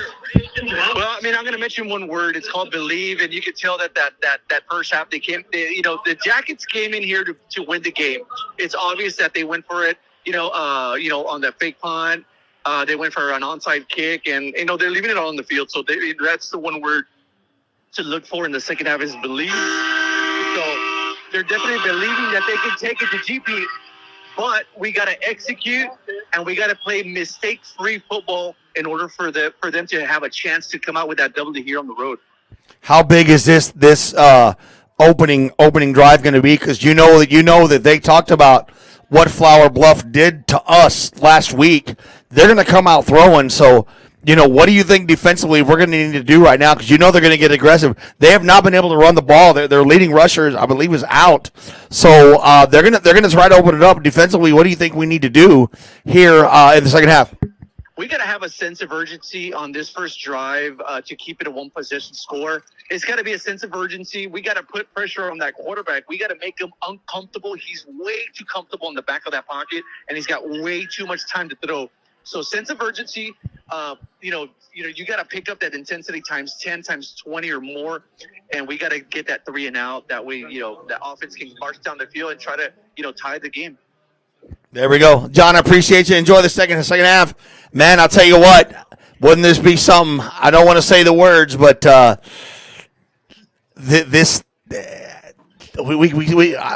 can smell it. Can you?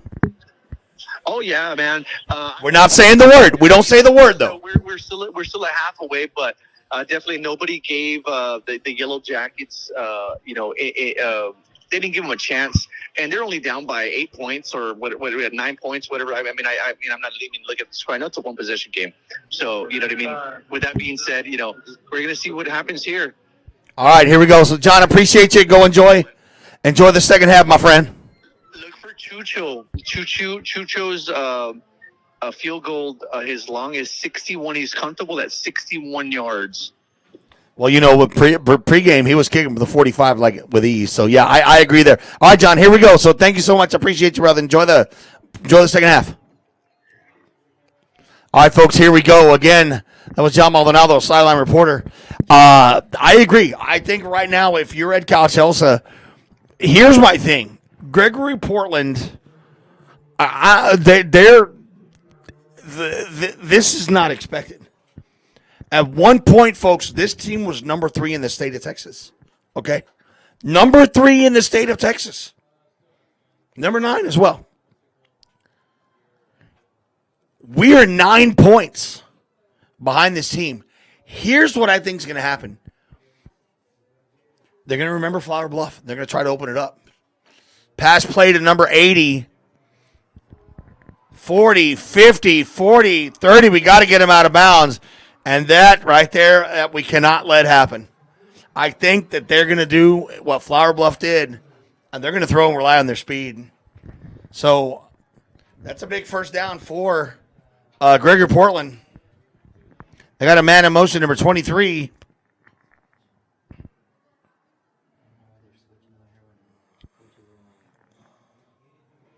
Again, the quarterback. Now switching. Now we got a flag on the field, I believe. We might have a timeout. No, it's a flag. That's going to be against GP. That's going to move him back 5 yards. False start.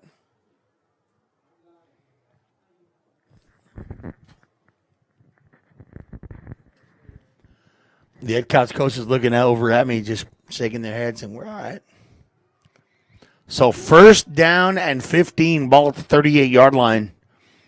Bluff with only one man in the backfield. Little shovel pass to number 80. We got to get him. There we go. Nice stop.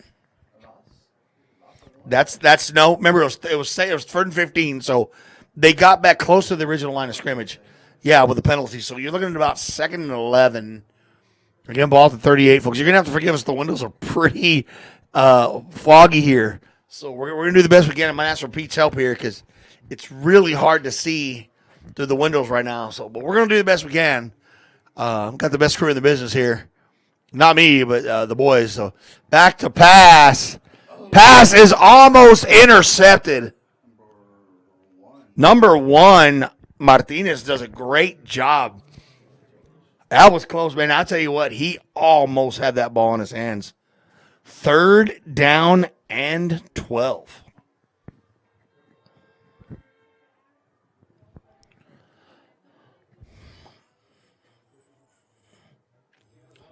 Once again, they're splitting twins right, twins left. Quarterback back to pass. He is under a little bit of pressure. Oh! Sacked! Matt Enriquez, man, he ain't hurt. He is a wrecking ball, man. I'll tell you what, he went back there. That quarterback, he looked up and said, "Oh my God!" And Big Matt just absolutely crushed him. 4th down, Pete. That's what we needed. Yep. I want to start off, John, by saying we are not in charge of the feed. We're not doing the cameras. We're typing into the Gregory Portland feed, okay? But you can tell these kids are starting to believe that they're belonging on this field with them. So, yeah, again, we want to thank GP for their hospitality and for helping us with all this, helping George, helping Pete to set everything up. We definitely want to, give a big thank you to them for all their hospitality, for all the help that they've done for us, and making us feel welcome and letting us tie into their feet as well. So definitely want to thank you. And I commend their media program. They got a lot of kids that are down here working. So warms my heart, man. Me being a media guy, I always love seeing it. Every time I see it, I think of Clint. I think of good old Clint. That kid wanted to be everywhere. So Clint, if you're listening in, we miss you, buddy. All right, folks, here we go. 1st down and 10 for the Yellow Jackets. Ball is at the 20-yard line. A big stop by the defense. So here we go, a little bit of shifting around. Quarterback Trevino. Again, one man in the backfield with him. Bad snap picked up by number 22. And he may pick up a yard on the play.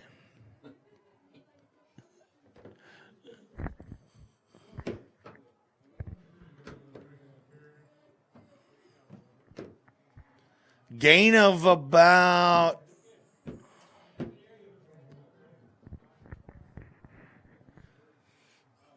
let's say a gain of 1, 2nd down and 9. And we We were lucky there because we had the ball was on the ground. It was a botched snap, but we were able to pick up a yard. 2nd down and 9. 2 receivers lined up. Trevino stopped.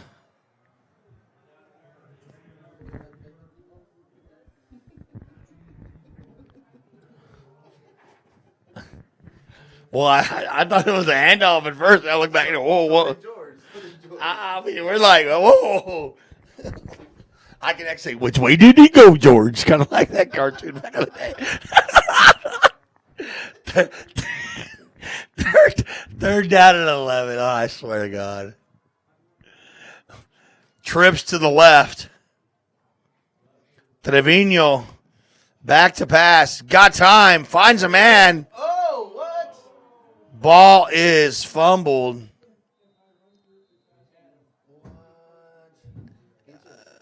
What? I don't know what just happened there. He had the ball and just. They called it an incomplete pass? They called it a complete and a fumble. Yep, it is a complete pass and a fumble. 4th and 20. That's what we can't do, man. You can't do that. So, yeah, folks, we want to send a shout out to all you Jacket fans out there tuning in. Again, wherever you're at, whether you're at Edcouch-Elsa, anywhere in the Rio Grande Valley, state of Texas, outside the state of Texas, wherever you are, any Jacket faithful, we just want to thank y'all for all tuning in. You're watching a heck of a game. I'm gonna tell you right now. This folks. I'm gonna tell you. GP was favored by 28 points in this game. 28 points. So, if you're a Jacket fan, you should be very proud of these kids. They're standing toe-to-toe with one of the best teams in the state of Texas. A team that Dave Campbell projected could go to the Final Four. So toss play to number 5, and he's going to get tripped up. He's going to gain maybe about 7 or 8 yards. I have not seen number 28 in at all. I see him over there, but he has not been in since really the first quarter. I don't know if he's banged up or what's going on, but I haven't seen him. And he's their leading rusher. He is their leading rusher. 2nd down and 3. Handoff, still going. That's going to be a 1st down.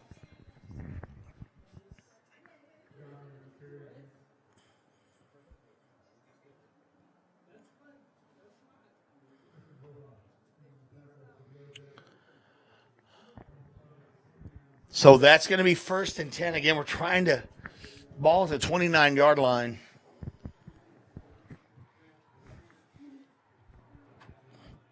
GP is doing some shuffling around. That's going to be a handoff. Finds a seam. And there we go. Game. That was a touchdown-saving tackle right there. We needed that, but it's 1st and goal. GP knocking on the door. Wow, I thought they'd be throwing it. Instead, they're running the ball. 1st and goal for Gregory Portland. Hand off number 5, and he is going to run it in touchdown. Cody Adame. Touchdown GP. Wow. Okay. 28-13.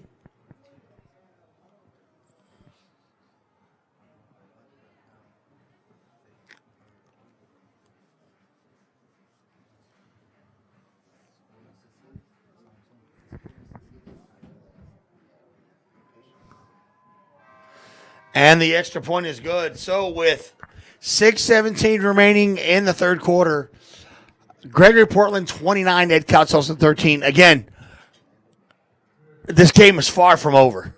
Okay? Understand this game is far from over. We're still in this game, folks. Nobody even expected us to score. Last week, GP was beating Porter 35-0 in the 1st quarter.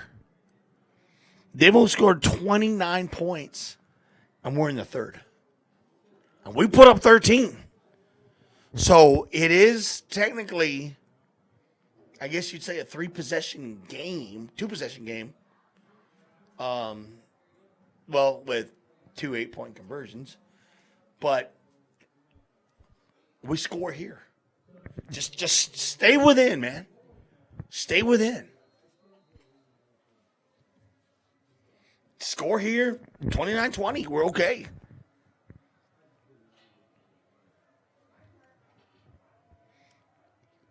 Kicking off. And there we go on the return.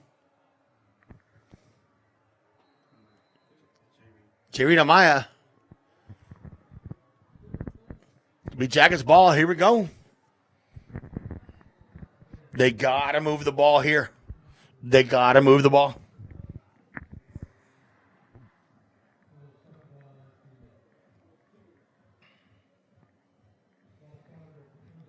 Ball is at the 23-yard line. First down and 10.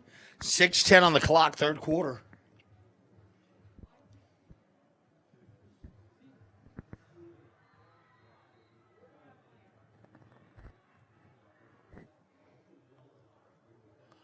All right, let's see what Edcouch can do.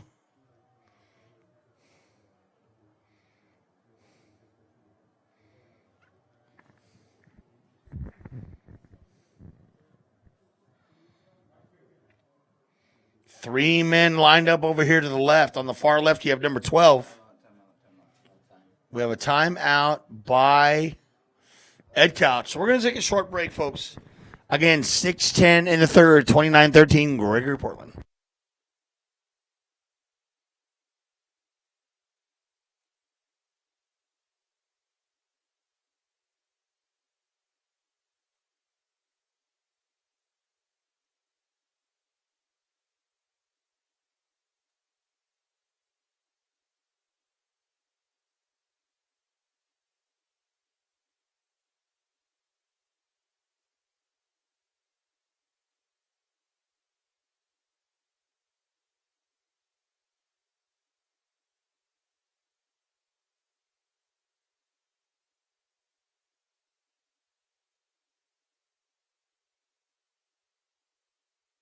All right, let's see what we've drawn up after the timeout. It's going to be first. Again, I'm having trouble seeing here.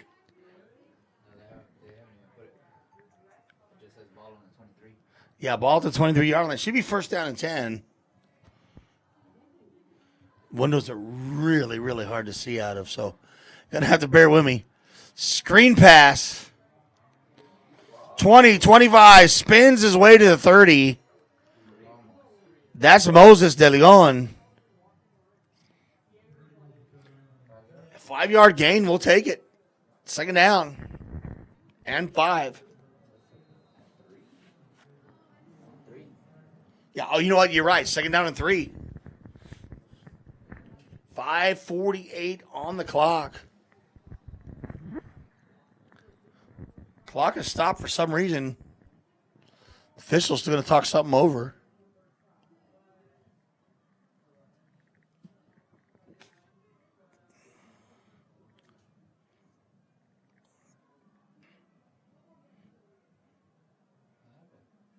I have no idea.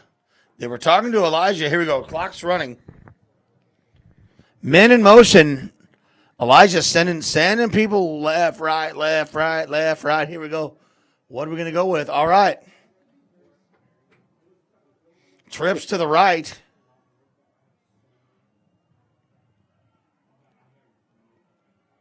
Quarterback keeper. Oh, he got tripped up, man. God, if he could have got past that guy, he would have easily had a first down. That's all right. That's all right. It's going to be, I think it's still 3rd and 3. Should be no gain on the play. Oh, no, yeah, it is a loss. So 3rd and, we're going to say 3rd and 5.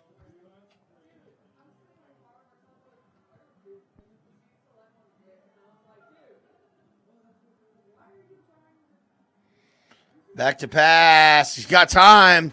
Pass is complete.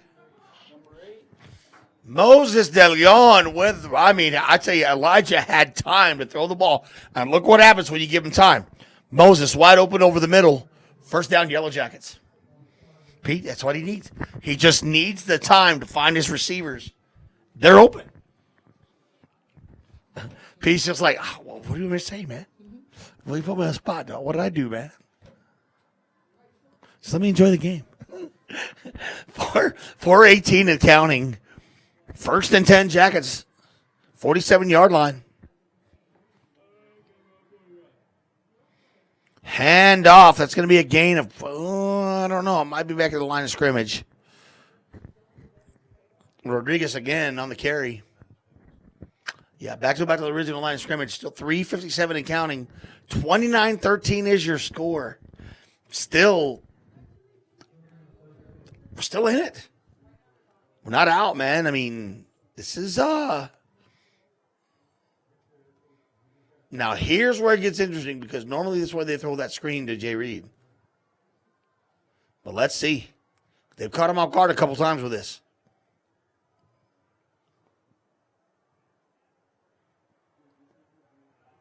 He's going to roll out. Roll. Lets it go. He had to throw it away. Well, no, I think what it is they did that formation again where Elijah was they were going to make him think they're going to throw it. He's going to roll to the right and try to run. That's what I think we're trying to do. They've caught him a couple times with that, but now we're looking at 3rd down and 10. Ball at the 47.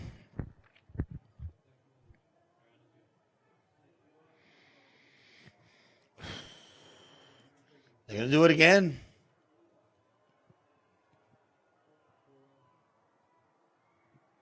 Trevino back to pass. He's under pressure again. Gets out of some trouble. Needs to get rid of the ball and does.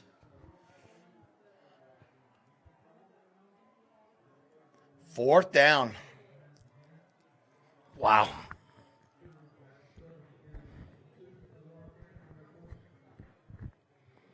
GP just in his face. 4th down and 10. Got to come up with a stop, man. Like I said, right now we're still there, but we cannot give up another score.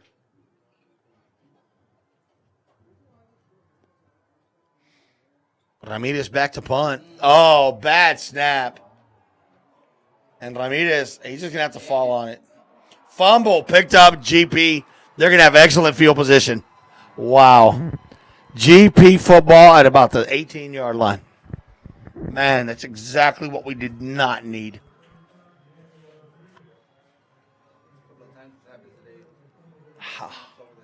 Yep. We've had a couple of them that have just shot us in the foot. These got to come up, man. These got to step up. They've done it. They've done it, Pete. They proved it. So here we go. This is a crucial drive here. Hand out to number 28. There he is. High steps the man, runs into the end zone, touchdown. We asked where he was. There he is. Number 28, touchdown. We do have an injured jacket on the field. We're going to take a timeout real quick.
All right, folks. So he got up. He's gingerly walking off the field. We're trying to get a number for you. Not quite sure who it is, but he was down for a bit, but he was able to get up. So,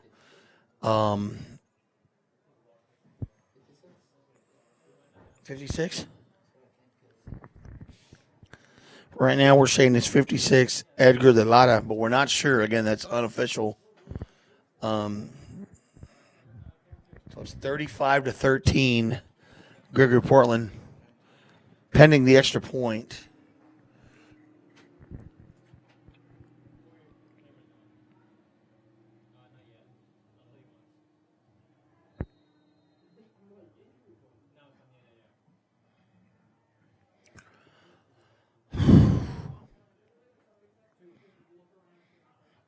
Kick is up, and it is good. 2:55 remaining third quarter, 36-13, Wildcats.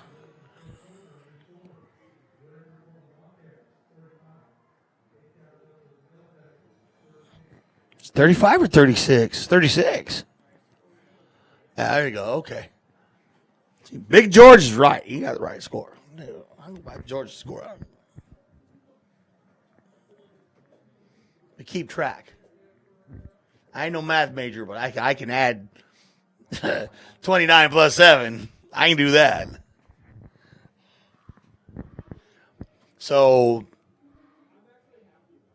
I kind of expected this possibly second half. I didn't expect the run. I really thought it was going to be more of the passing game from GP. I did not expect the run. I mean, we did a good job. Really, Pete, if you think about it, we stopped the run pretty well in the first half. But GP's run the ball well, man, and they've, they put a couple scores on the board. Yeah, I think their size advantage is kind of coming into play here in the second half, and maybe our D-line is getting a little bit worn down. So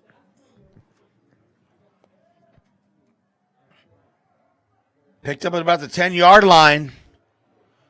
Gets it to about the 20. Gonna be jacket ball. Again, let's get something positive out of this. You know what? Let's get something positive out of here. That's all we want.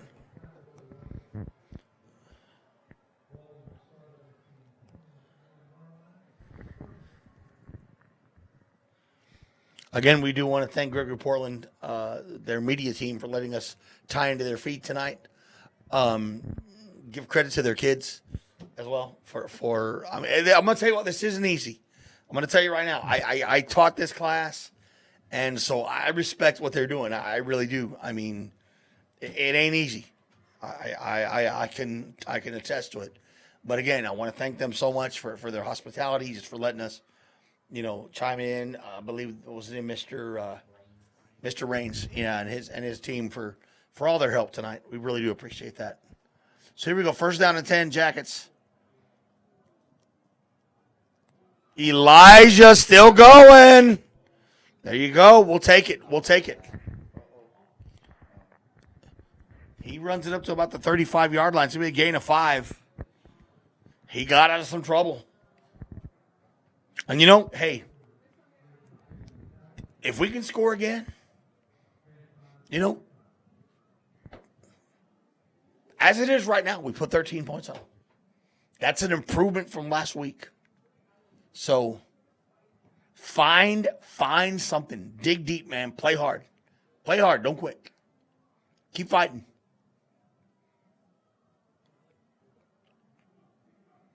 Again, nice spin move. Still on his feet. Still going. Boy, he got hit hard. That's at 16 once again. That kid's a monster. That's first down.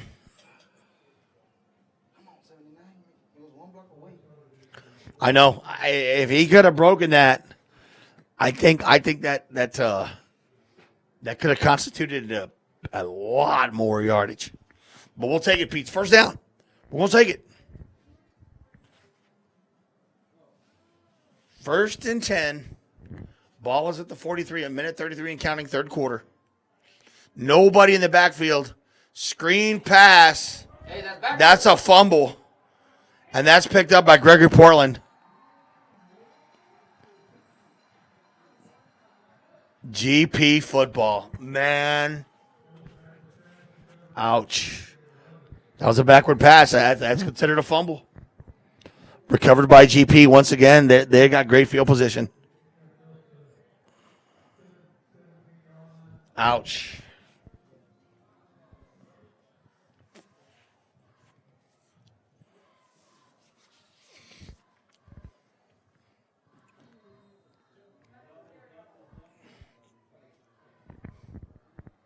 So you got doubles set for Portland. Quarterback keeper still on his feet. He's going to run up to about the 5-yard line.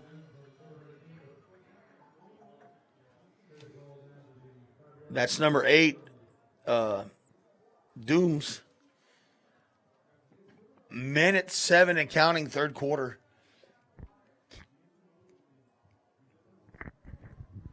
This score pretty much would seal it. Handoff to number 5, and the Jackets. He's pushing his way forward. Is he in? Touchdown, Gregory Portland. That's the team we expected. But again, Pete, it comes back to think about 2 of these scores. We gave him the ball, man. On what? Turnovers. Yeah, these miscues have really cost us in the second half. They've scored. It was 22-13. They put 20 points on the board. 14 of those 21 came off turnovers. So 43-13 Wildcats. 47 seconds in the third quarter.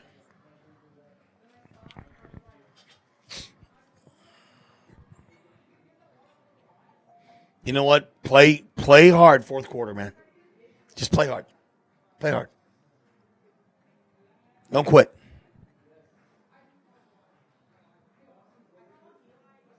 Win the quarter. Put another touchdown on the board.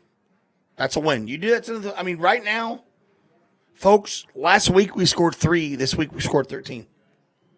Okay, so, and GP is not giving up a lot of points to a lot of teams they've played. Okay, if you look, except for Bernie, they have not given up a lot of points. I believe they gave up 7 to Cal Allen, 0 to Porter.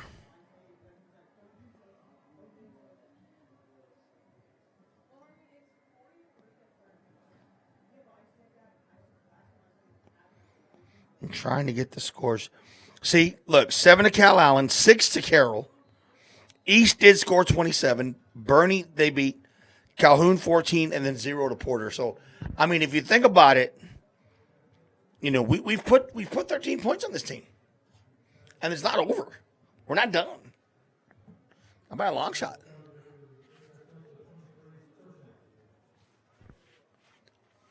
So Edcouch-Elsa ball again. 40 seconds left, third quarter. Play your heart out the rest of the way, man. Try to correct these little mistakes. Try to get in the end zone. You know.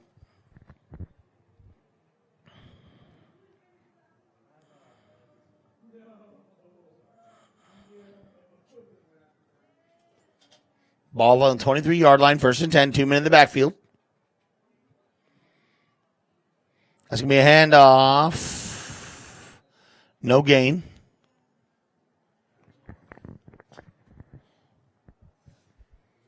That should pretty much take us to the fourth quarter right there, I believe. Unless they get another playoff, which I don't think they will. Let's see, there's 18 seconds left and counting. They may just go into the fourth. Yeah, I think that's what they're going to do.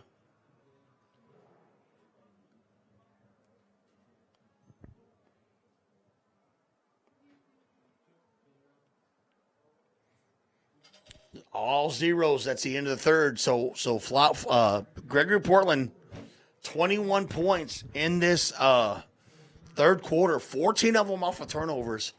They lead 43-13 going in the fourth. You know, Pete, we expected.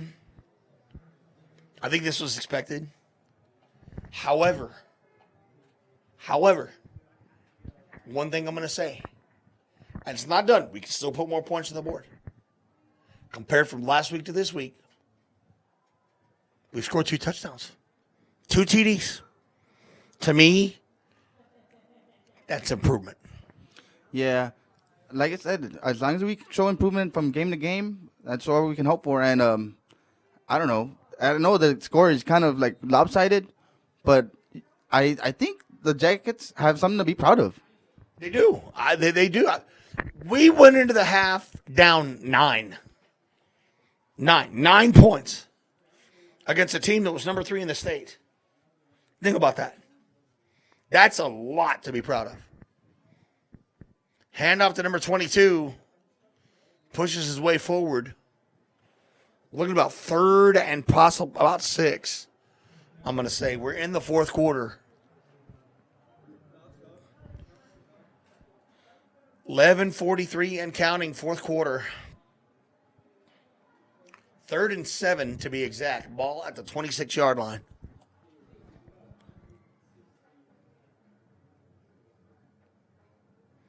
Another score for the Jackets would say a lot.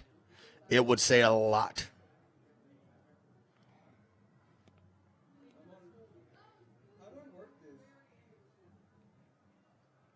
Trevino, quarterback keeper, and again, that defense just there.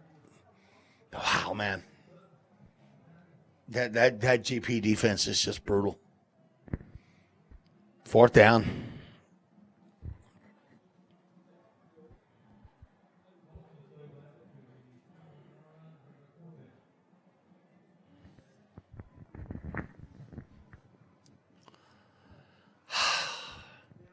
I mean, it's back to punt. Whoa! Turn out. Hey, well, we're not singing the song yet. When the lights go down in the city. There we go. Wow, the lights just completely went off in the stadium. Whoa. On the home side, yeah.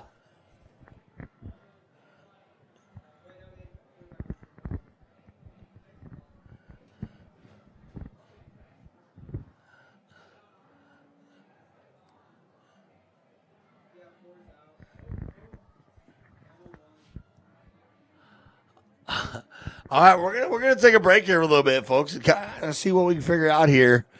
We got the lights are out here on the home side, so see what happens here. We'll be back with you shortly.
So right now, folks, we are waiting. The lights went off on the home side.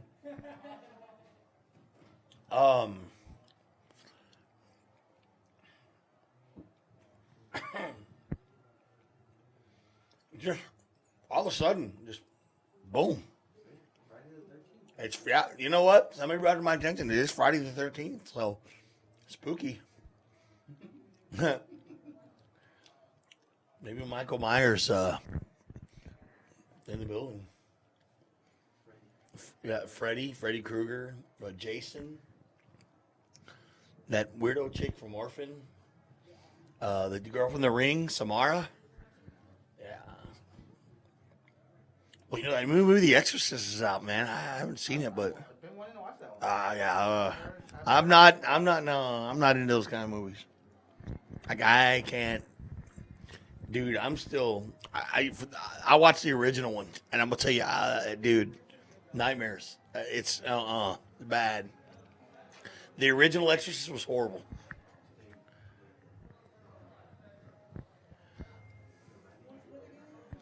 Yep, Friday the 13th. This is no doubt. I mean,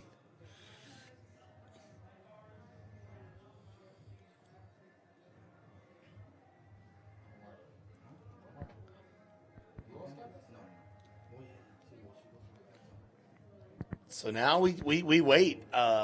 Usually, I asked George. He said it takes about 10 or 15 minutes for the lights to completely come back on again. So, it's going to be a short delay, folks. We're going to go and take a little bit of a break here. We're at 10:39, fourth quarter. You score 43-13 in favor of Gregory Portland over at Edcouch-Elsa.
All right. Well, I guess we're gonna attempt to play here, folks. You're gonna have to bear with me. There's no lights. It's dark.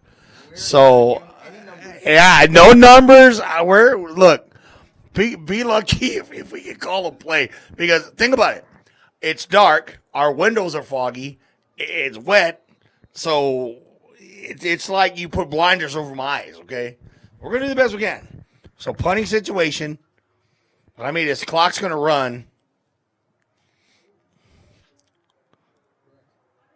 I guess it'll be Friday night non-lights. I guess is what that's what Pete called it. So yeah. I mean, I'd run the clock. I mean, there's no lights. Run it. 10:22, fourth quarter, folks. This is going to be interesting to see what happens here. 43-13. There are no lights on the home side. Lights are on the visitor side. So literally half of the stadium's lit. We're on the side that there's no lights. So here we go. First down and 10. Ball is at the 50-yard line. You got a 4 receiver set, 1 man in the backfield. Toss play. Runs it up to about the 43, still on his feet, maybe about the 41-yard line. It's going to be about a yard shy of the first. I believe that's number 5. 28. So, again, we're just kind of shooting at the hip here with who's running the ball. But anyway, it's going to be second down and 1. Ball at the 41-yard line, 9:54 and counting, fourth quarter. 43-13 is your score. This is a first. Handoff is going to be a first down. Pushes it up to about the 35-yard line. Clock stops for the moving the change. Oh, they're running it. There we go. Okay. So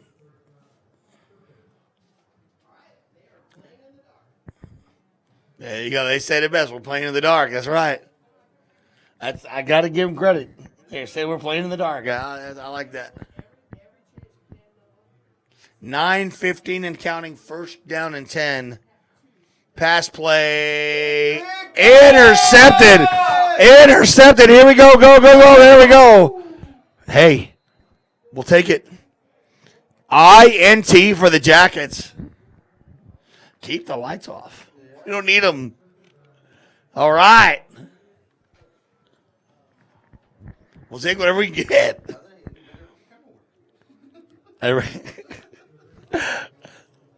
Pete is so cruel. So, hey, Jacket football.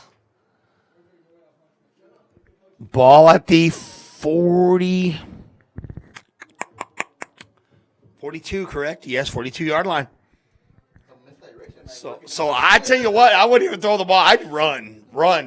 Don't throw. Don't just run. 3 men split out. Trevino, I'd be curious to see what happens. Fumble on the play.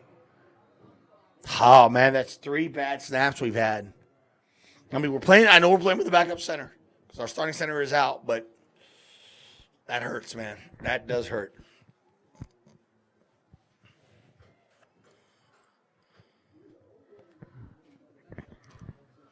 .842, 8:41 still counting. Fourth quarter, second down and long for the Jackets. About 17, give or take. 3 receivers to the right. Trevino shotgun formation, handoff. It's going to be a gain of about maybe 4. You know what? Hey, maybe why not? Yeah, run a little slot. Hey. Yeah, exactly. I mean, 3rd and 14. Yeah, folks, we're flying blind here.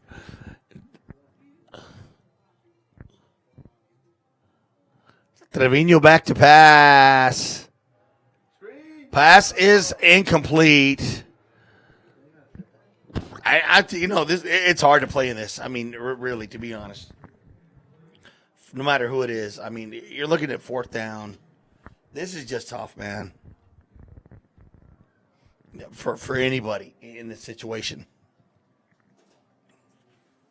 Clock stops at 7:36. Fourth down, punting situation.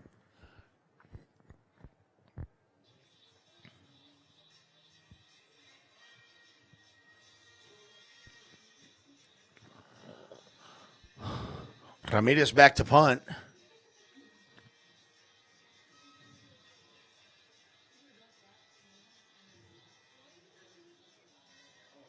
Bad snap again. Ramirez picks it up, and he's going to get, down at the 21-yard line. Man, just self-inflicted wounds again, man.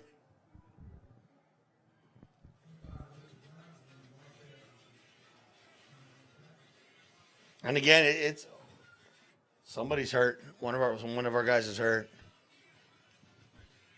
Is that Ramirez? Folks, we're going to take a timeout.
All right, well, good news, the lights are back on now.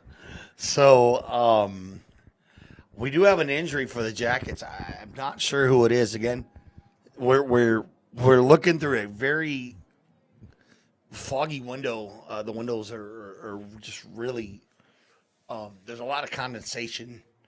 So we're kind of we're not trying to make excuses. Please don't think that we are. It's just it is kind of tough to see. But back to punt. Actually, no, it's first down. I'm sorry. First down for Gregory Portland. Yeah, I think they're just going to run the ball, to be honest. They still have their starters in. That's what I wanted to see. Their starting quarterback is still in the game. It's going to be second down and about 5 on the game.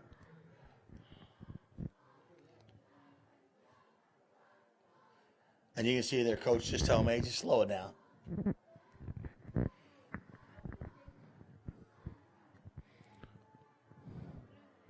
Once again, shotgun formation.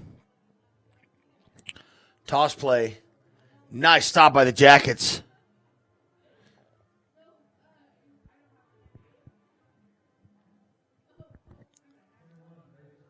Be a loss of 2, 3rd and 7.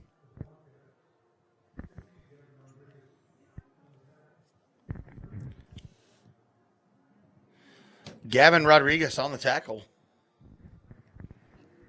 They're saying 3rd and 8.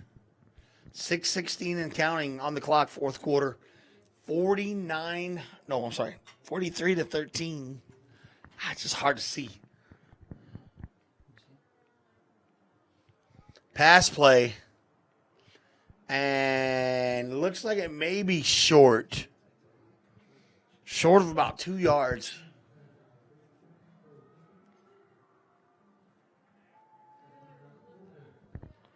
Fourth down. We're at 5:44 and counting.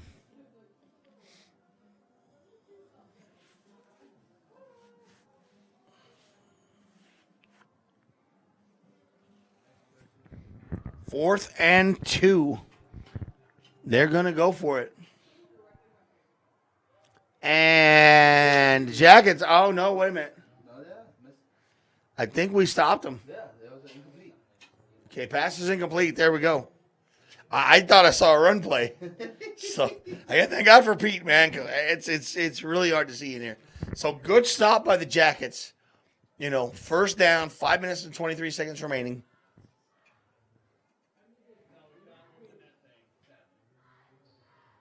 You know what? Go for broke, man. Go for broke. Get some points on the board. Win the quarter. Get some points on the board. Why not?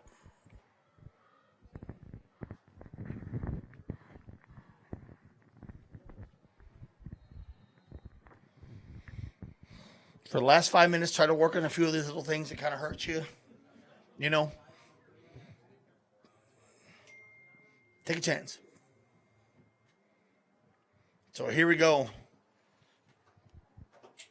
Trevino once again under center. Pass is complete. Still going. Is that a Maya? Yep, that is a Maya. Oh, come on now.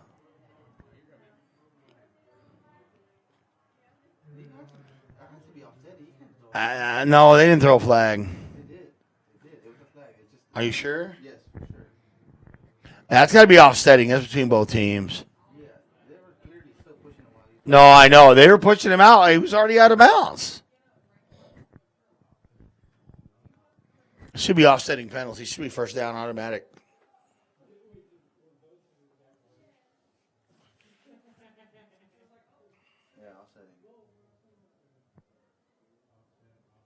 There we go. First down. Nice pickup by Jay Reed.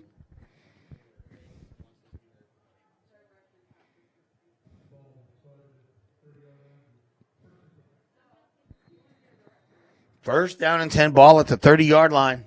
5:03 and counting on the clock. Fourth quarter, 43-13. Can the Jackets add another score? That would pay dividends. That'd be huge. Another pass play, and boy, he is wrecked.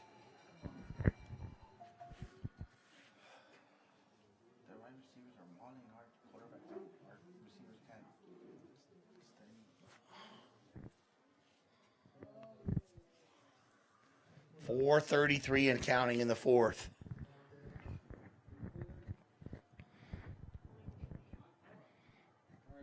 Second down and 13.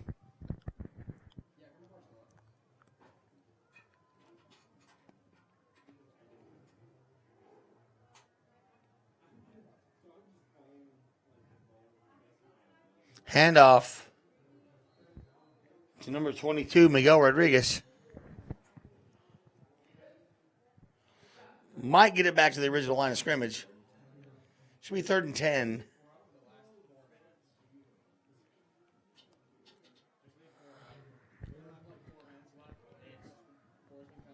.347 and counting in the fourth.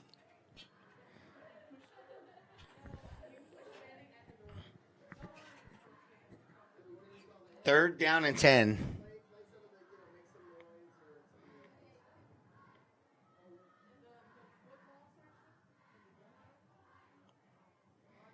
Still on his feet, still going, pushing forward to about the 36-yard line. It's going to be fourth and 4. 3:15 and counting. Do you go for it or just punt it away? I'd go for it, man. I mean, take a chance.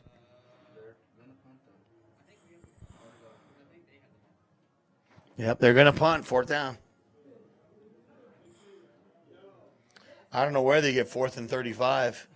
That's what the scoreboard says, but that's I don't think so.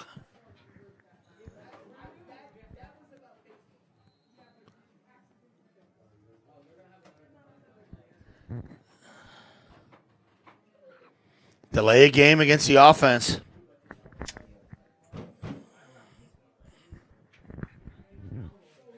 That moves it back another 5 yards.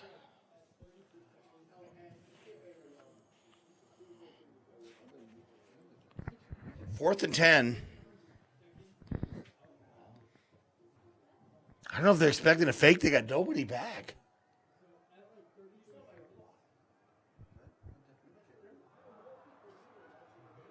Oh, they touched it. They did touch it, but I think GP does come up with a ball. Yeah, GP does. It did hit off a GP player, but Gregory Portland does come up with it. So 2:07 remaining fourth. I think they're just going to run this thing out, to be honest with you. 21 was punting? Yeah. Well, Ramirez may have got hurt because I know that when we had that bad snap, somebody went off. It could have been Ramirez. I don't know. I questioned that, and I thought, maybe he did get banged up. So I think GP, pretty much with 2:07 left, they're going to run this thing out.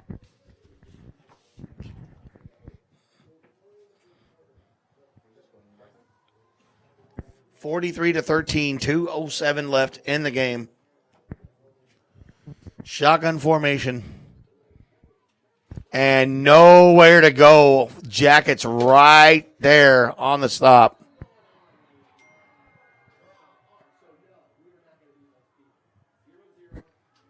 Clock is still running.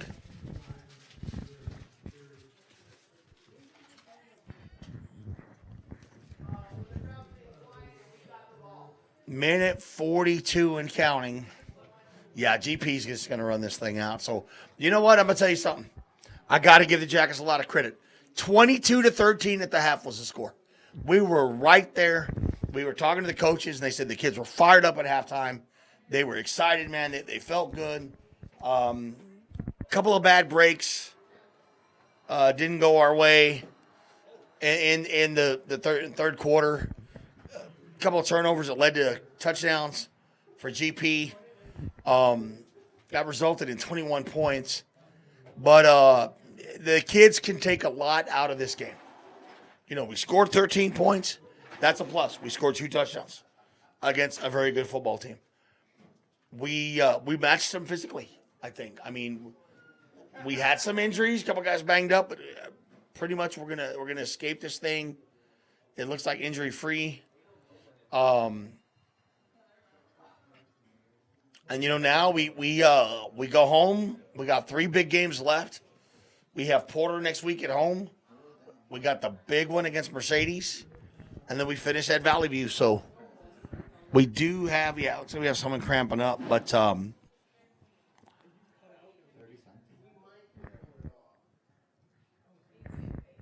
gotta give credit. I mean, the kids never quit, man. They never quit, and that's the thing. Pete and I talked about show heart. Show pride. Don't quit. Show improvement from last week, which we did. We showed a lot of improvement. We did again shoot ourselves in the foot a couple of times. But, I mean, come on, guys. Let's be realistic. GP, they're legit, man. I mean, they're – but I'll tell you this. We put a scare in them. We put a scare in this team, and we earned their respect. I can guarantee you this. When these kids, when this game reads all zeros, I can promise you right now, that GP coach is going to sit there and tell Coach Cardenas, hey, man, your kids gave us a hell of a battle. And they did. They gave them a battle. So now, 3 to go. 3 to go. We're done with Flower Bluff. We're done with GP. It comes down to Porter, Mercedes, and Valley View. That's it. No, I have not heard anything late on the Flower Bluff Mercedes games. I'm not sure where that stands. It was close at halftime, but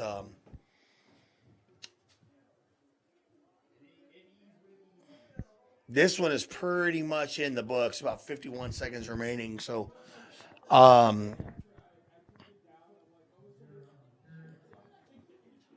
again, we want to thank Gregory Portland for their hospitality. Just thank them for everything they did for us tonight, letting us tie into their feed, for giving us a beautiful room up here in their box. It's a beautiful facility. We want to congratulate the Wildcats on a big win, but we take nothing away from our kids, man. Our kids came, our kids fought, and I want to say it again. for one half of football, we put a little fear in Gregory Portland. So, folks, that's going to do it. Pretty much that's going to seal the game. 43-13, Gregory Portland over the Jackets. Folks, want to thank everybody for tuning in tonight. We truly do appreciate. Hope you enjoyed it. It was truly Friday the 13th tonight. Lights went out. This happened, that happened. What can you expect? So, folks, that'll do it for me, for George, for Pete, myself, John Cannon. Thank you so much. We will see you tomorrow, volleyball at noon. Brownsville Lopez, come said Edcouch-Elsa. Y'all have a great night. Have a great weekend. Thank you so much.